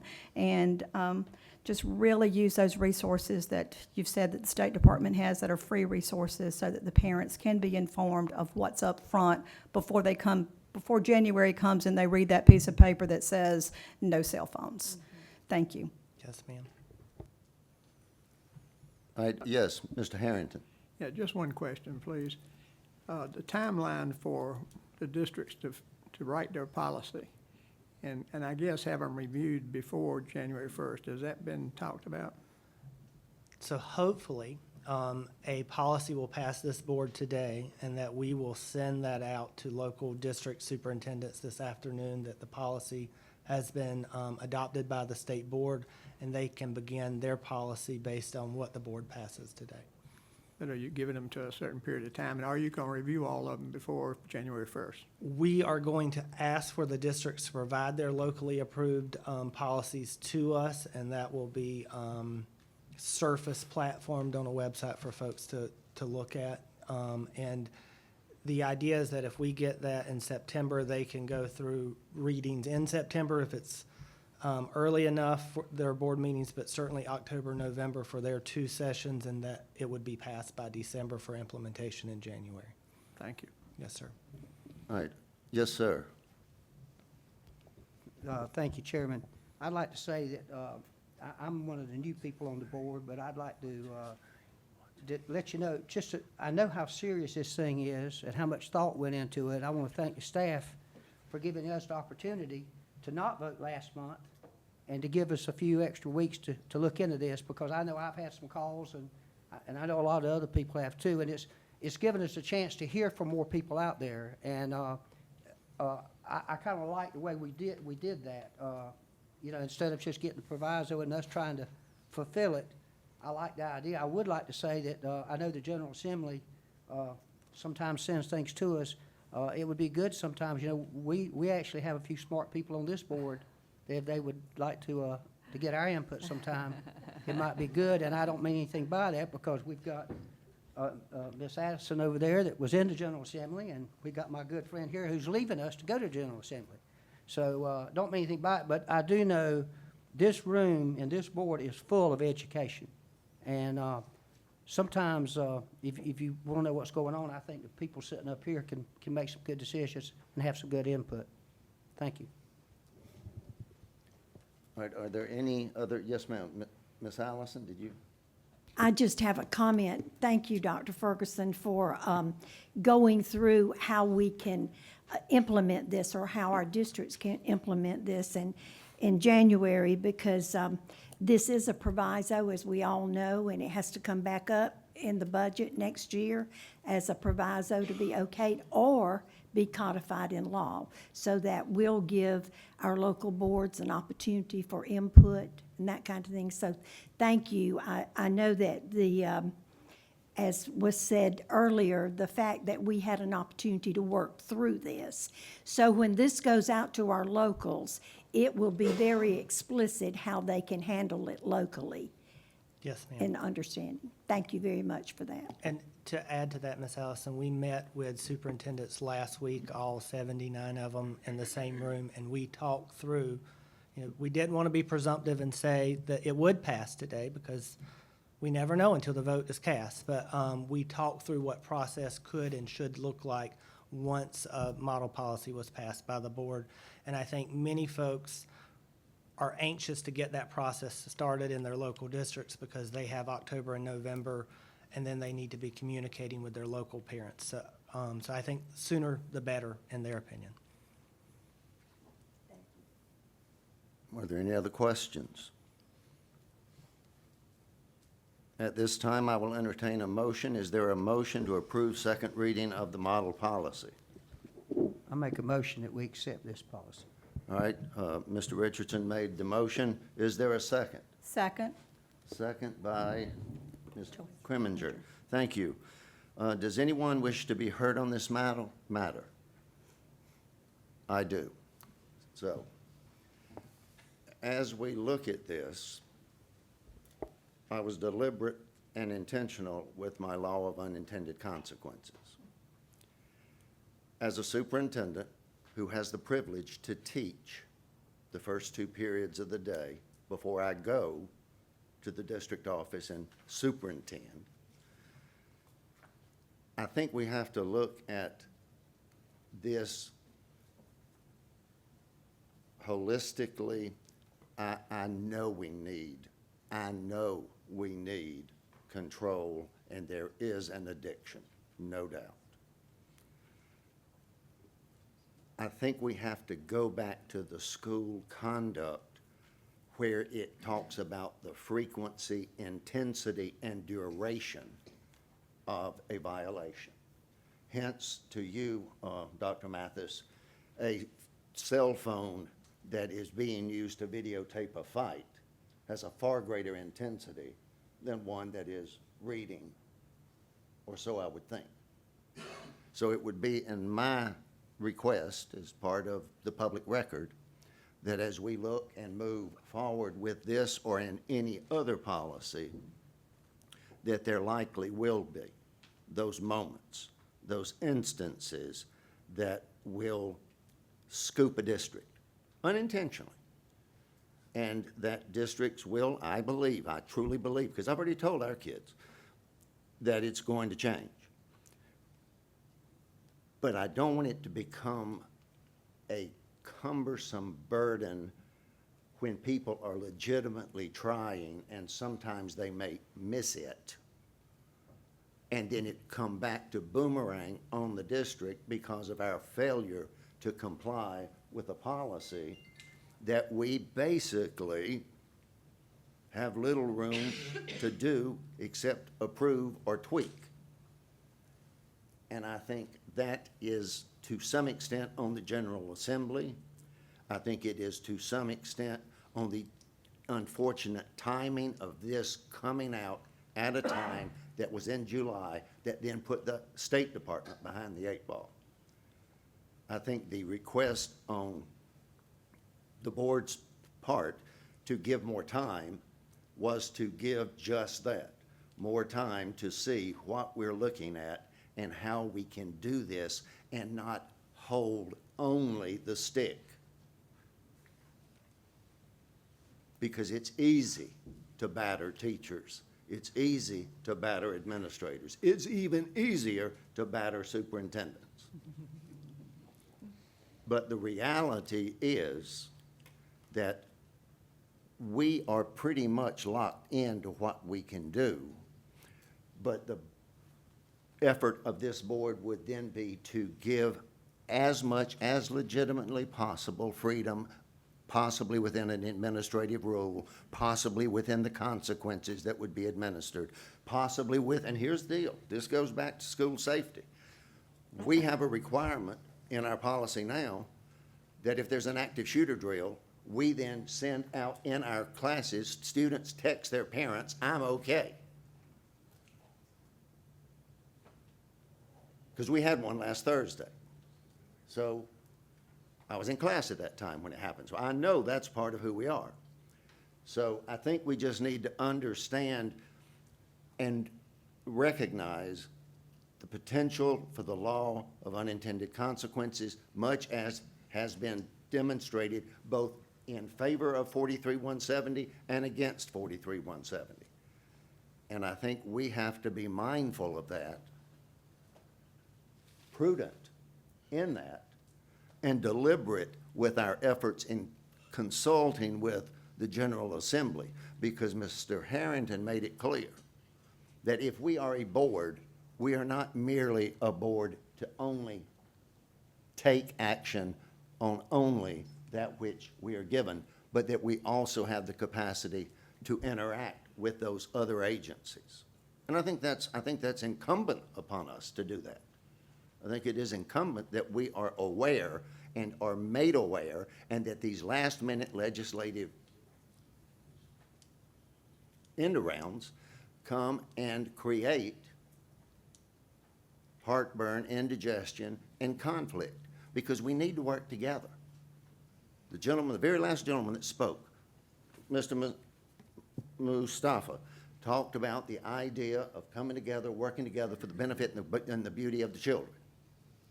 And if not, we'll cobble each other and parrot each other and hurt each other, and that's not what I want in this.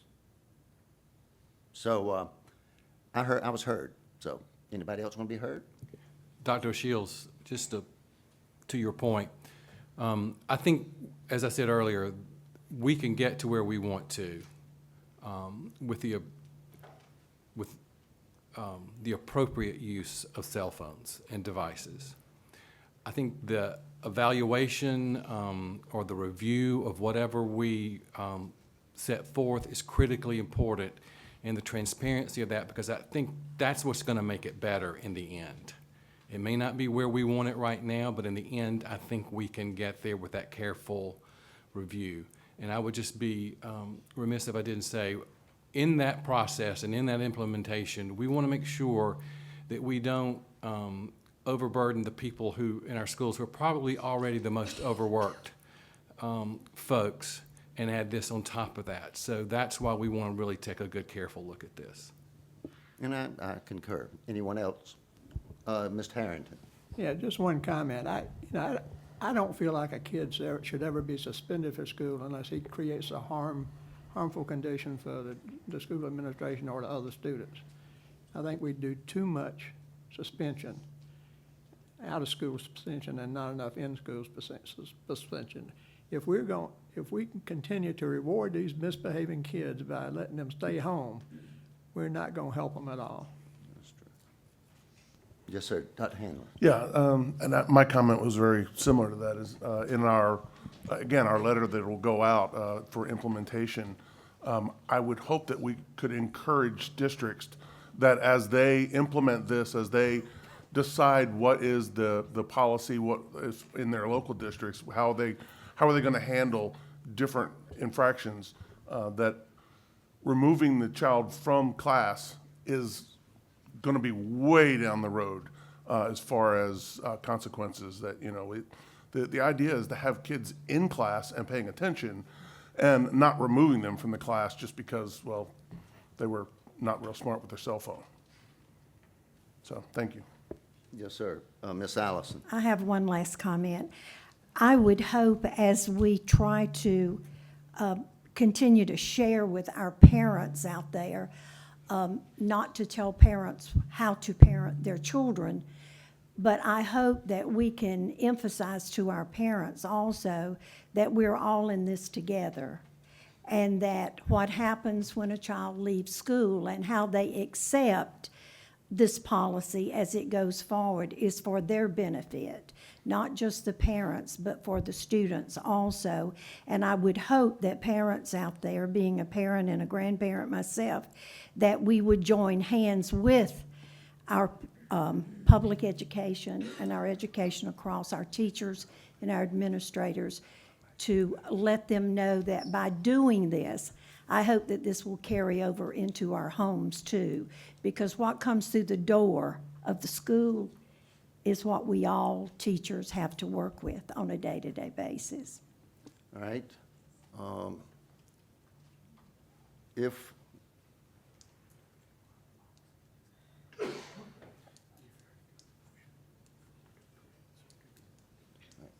all right, for this particular point in time, don't be surprised, I would like, for the specific matter, the personal electronic device model policy, I wish to address the merits of the pending question. Therefore, I am relinquishing the chair to the Vice Chair Allison, consistent with Robert's Rules, Section 43, Vice Chair Allison. Will you accept temporarily? Yes. That means yes. Yes, thank you. All right. What I would like to see is an amendment. I've already put it in here on the E. that we would have, which basically reads, before the expiration or codification of Proviso 1.103 into state law, a survey or questionnaire will be administered to all superintendents and other applicable personnel, soliciting input and seeking what worked best and what can be improved upon within the proviso prior to the 25-26 school year.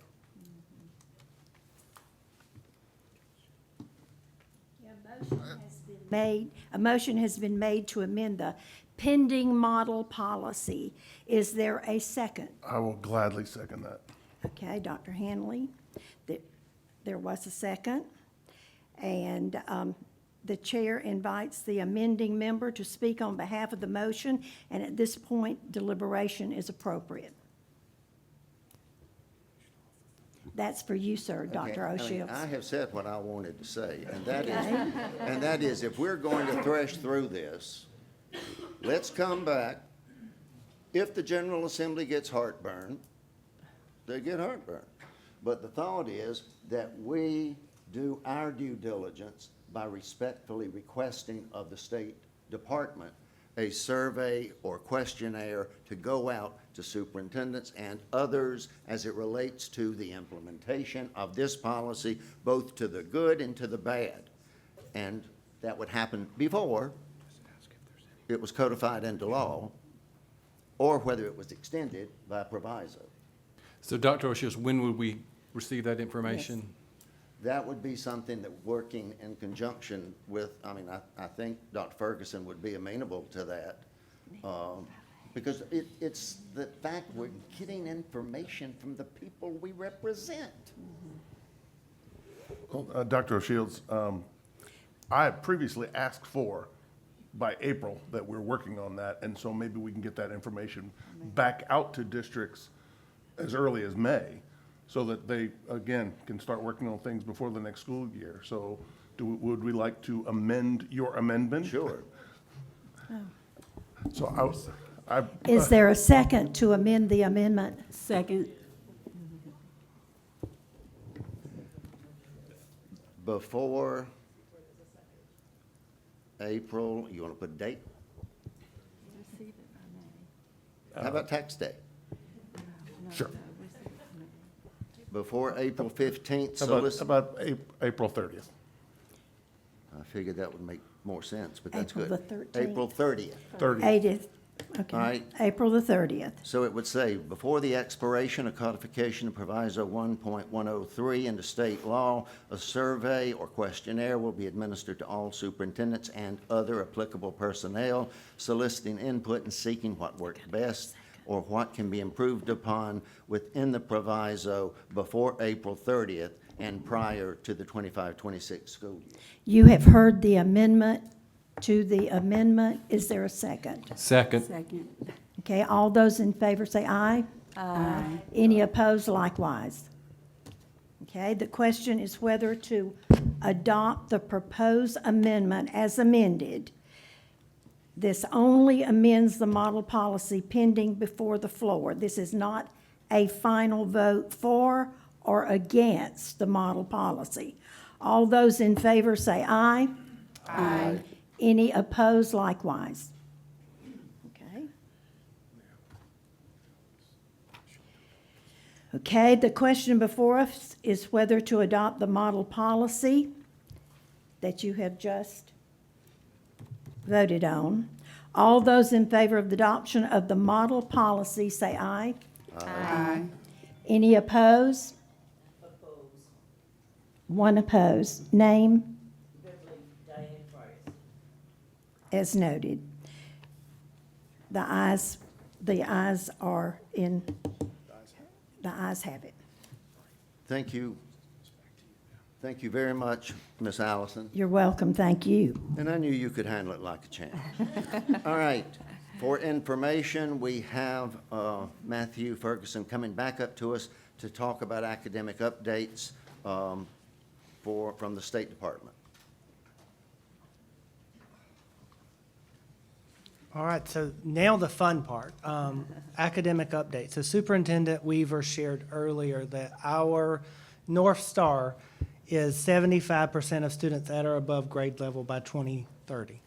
I like to say that if children can't perform, you didn't teach, you taught. That teaching requires a change in behavior by students, it requires learning. And so going back to the slide shared earlier, on ELA, these are our SC Ready ELA results. These are grades 3 through 8. And what you have in front of you are the results from 2016 to 2024. And what you will notice is that this year and last year are the two highest performing years since 2016 in state history. This is not a pandemic problem, which is often talked about, that, you know, prior to the pandemic in 2019, only 45% of our students were at or above grade level. We are performing higher in 2024 than we were before the pandemic in ELA. However, I think it's also important to recognize that right now it's a flip of a coin whether or not a child is reading at grade level. And so there's still a lot of work necessary to get us to that 75% mark. I think it's also important to note that with the passage of Act 114, which is Read to Succeed 2.0, that passed last session, that children who are scoring in the does not meet category at the end of third grade are eligible for mandatory retention. And I'm going to share a number with you it's a little staggering, but we shared it again with superintendents last week too, that in this administration of SC Ready, there were 16,238 third graders who scored does not meet at the end of their third grade year. And so there is still a lot of work left to be done in ELA classrooms across South Carolina. And 16,238 is a lot, but I would also submit to you that students who are scoring in the does not meet category are effectively scoring 2 years below grade level. So these students are entering the fourth grade, effectively reading at the second grade level. And so we've got a lot of work left to do. And so what are we doing?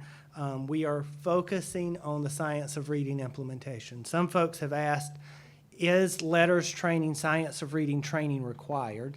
The answer is yes, it is, if you are an elementary or early childhood teacher. It wasn't a proviso. It was codified in Act 114 last year. And what those numbers look like currently across the state. So from the fall of 2021 to the spring of 2024, the Department of Education, through the Palmetto Literacy Project and the Coalition of the Willing, started 8,808 teachers on their letters journey. You see cohorts 1, 2, 3, and phase 1 and 2, how those numbers break down. With the passage of Act 114 last session and the investment by the General Assembly, we have implemented a statewide rollout. And starting right now in classrooms and districts across the state, there are 10,602 educators who are enrolled statewide in Volume 1. So we are starting more teachers this fall in letters training than were trained in the previous 3 years combined.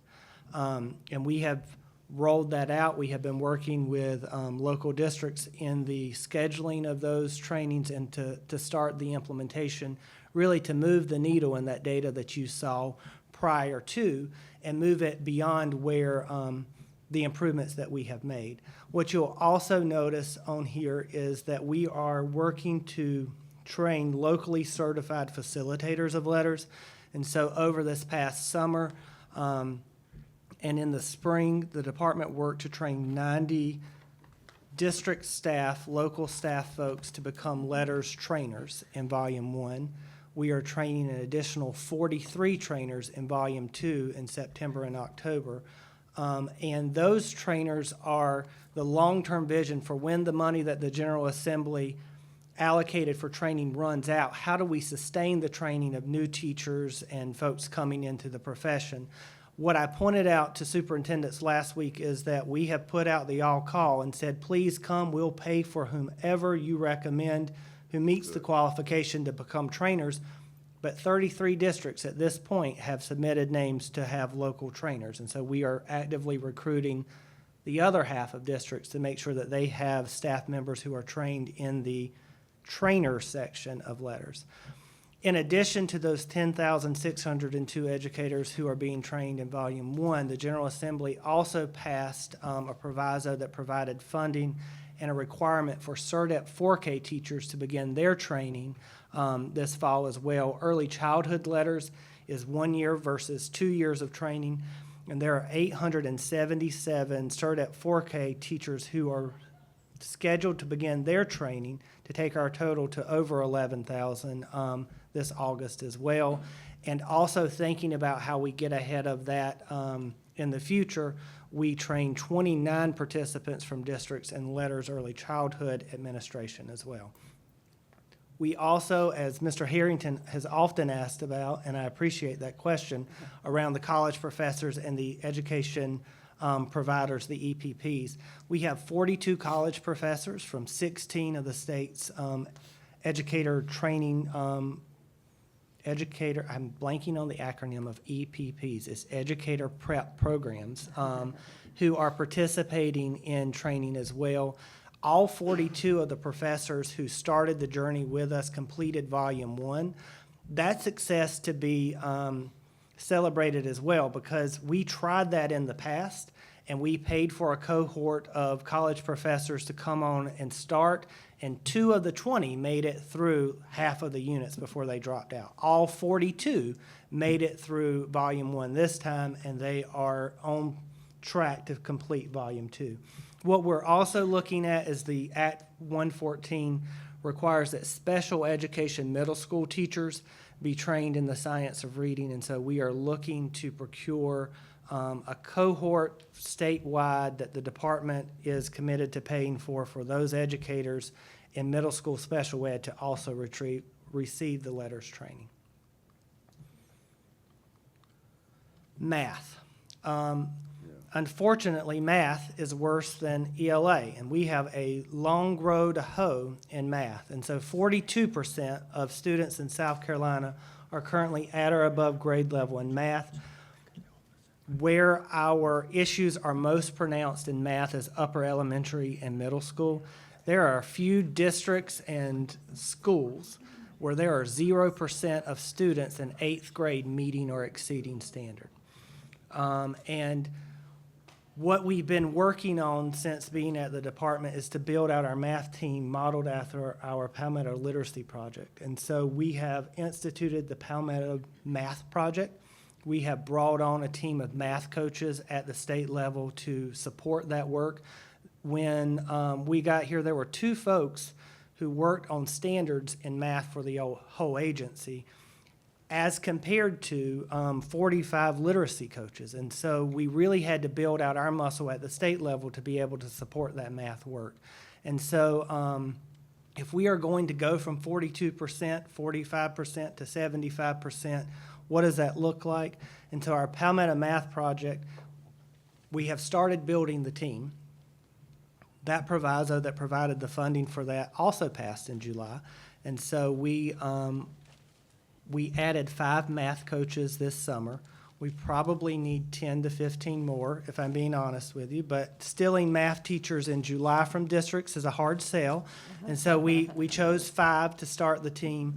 They have been really working intently over the last few months to review the adoption of the math instructional materials. Those materials are out for review right now to make sure that those are the highest quality. They've been trained in our math standards and will support the math standards rollout over the next few months, the next year, for full implementation next year. But they've also been working to identify, based on these scores that I just shared, the elementary and middle schools that have over 50% of their 5th grade or 8th grade student scoring does not meet.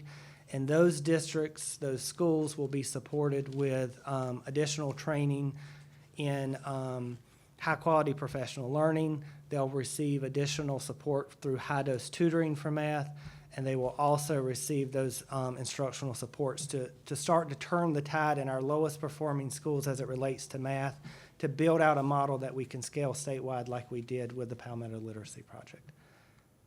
Madam, or Mr. Chair, Madam Superintendent, that concludes my academic update. All right, are there any questions? Yes, sir, Mr. Harrington. I think I've asked this question before, but how many colleges now require letters training in order to graduate from college? That's a good question. So none of them require the letters training. The professors are being trained in letters so that they can take that knowledge back and inform the instruction that takes place in their classrooms. We've also updated our literacy competencies, which all of the educator prep providers have to model their program off of those competencies to improve the coursework that they get there. But just like it costs a whole lot more to remediate a child, it's costing a whole lot more to train these teachers what they didn't get in college and they need to know. Yes, sir. And I would think that the math situation is going to be the same. It seems like our schools of education are not generating enough people that are qualified or interested in math, and we ought to put some requirement on them to recruit some folks. Yes, sir. I do think that working on the math competencies and the math program will be the next piece that we have to think intently about, and how do we model that as a state. Thank you. Dr. Ferguson. So when we looked at the reading project, we had a program like Letters that we could turn to. Do we have a similar project,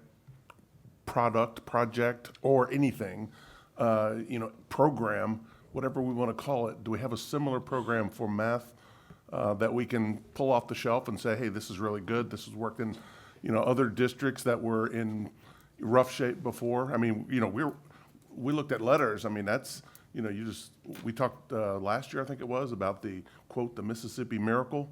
Who can we turn to and say, hey, listen, they've already paved this road. We're doing that research. So I don't have an answer today. I will say that there are states who are further along this journey than we are.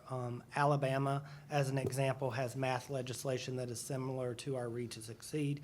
Texas has done great work around their instructional materials and providing a strong Tier 1 academic core that is consistent, that can be built upon. And so I don't have a letters like this is the answer, but we are certainly doing that research and looking at what other states have done, what lessons we can learn from that, so that we can bring back evidence-based practices to inform that work in math. And likewise, I know that the next thing that we'd like to pivot to is civics. Again, we started doing any of that research? Because, listen, we've each only got 4 years here. 4 years goes by pretty quickly. It does. So being at the Education Oversight Committee, the standards are on a 7-year cycle. Social studies will come up next year. And so that process kicks off in earnest with the Education Oversight Committee doing a review and making recommendations. The department has also started, or will in the very near future start, the work to look at other states to see how their standards are crafted and what we can learn from those folks. But that will kick off in earnest probably in January with the Education Oversight Committee making recommendations. We'll start our work and our revisions, and then it works through that legislative process, likely throughout the entire year of 2025 would be my best guess based on the process. Thank you. And I'll just say, my goal is for South Carolina to have the best civic standards in the country. So there's a lot of collaboration and firepower that we'll be looking to pull from all over the country and all across the state here. And I just wanted to say a quick thank you to Dr. Mathis and the work that he did at this agency in building out the Palmetto Literacy Project that gave us a foundation to build on in literacy. And I wanted to say again, Dr. Ferguson, a special thank you to you and your team for just the incredible hard work that you're doing to build this same kind of scaffold to support instruction in math. To your point, Dr. Hanley, it's not nearly as straightforward on the math side of the house as it is the literacy side of the house. But in talking with other superintendents from all across the country, this is something that not just South Carolina, but pretty much all the states are focused on. And so I am really encouraged that we're going to be able to draw some insight from them and bring those best practices here to South Carolina. So thank you, Dr. Ferguson. Thank you. Dr. Ferguson, before you leave, I am a letters disciple. Yes, sir. I believe it really does strengthen the quality of our teachers, especially in those early grades. Just a question, and I think, so when we say on grade level, we're looking at meets or expectations. Meets or exceeds. Meets or exceeds expectations.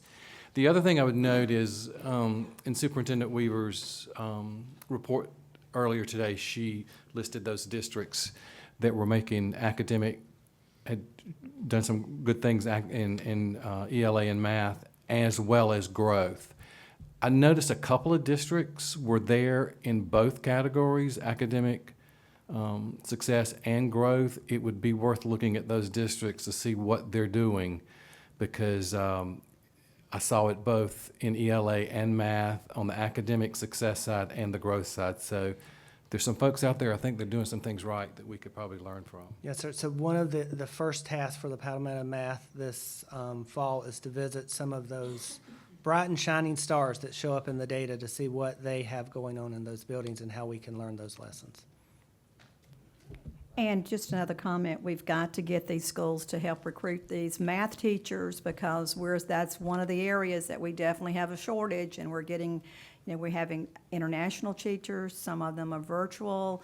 So hopefully our high schools with these teacher cadet programs can really encourage these kids to go out and pursue these math education careers. Yes, ma'am. Thank y'all. No other questions? Please be reminded to turn in your travel form to Tracy. Do I have a motion to, oh, yes, ma'am, please. You know, as I listened to the public comment today, Josh Macklin mentioned some of the things that we as a board sometimes, well, I'm not going to say accused, but attributed as having done, and all of us, we haven't done it. And the young gentleman from Greenville spoke about how he was crushed, that the book fairs are no longer being allowed to, I'll start again. Josh from the ACLU mentioned that some things that happen on this board, we are attributed as having done, and we really haven't. They are attributed to us, and we turn on the news at night, and it says the State Board of Education did X, Y, or Z. A case in point, the not allowing the credit for the United States AP history classes, that type of thing. The young man from Greenville spoke about how he was crushed that the book fairs are no longer allowed. And we know that some of the things that happen in our state are reflected in other parts of the nation. And then one young gentleman, Mr. Mustafa, called me this week about his concerns, and I invited him to be here. We had a very interesting discussion prior to lunch, and not revealing all secrets, but it bothers me that we sometimes are presented with provisos or with other information and asked for input after the fact. One of the new board members mentioned that we are intelligent and we have input, and it seems that sometimes we place things in the wrong order. Please, let's try to come to a point, not to you, Dr. O'Shields, but whatever the process may be, whereby we are respected as board members for our input, not to rubber stamp, not to go along with what the governor sent us in a letter today, let's approve X, Y, or Z. And that's why I voted no on some things. Let's do things in an orderly manner wherein our input can be put together in a more organized format, not at the last second, but in the proper order wherein enough time and attention is given, not so we'll have to go back and amend things, but again, just the proper respect in terms of our knowledge and ability at the right time, not in the form of a proviso, not in the form of let's rubber stamp something. So I'm very committed to this board, but I don't want to nor intend to rubber stamp anything, whether it comes from the governor, the State Board of Education chair, whomever, because I take the responsibility too seriously. Thank you. Thank you very, very much. Any other comments? Everybody good? All right. Do I have a motion to adjourn? So moved. That's 2 minutes. Second? Everybody just get up and stand, and so moved.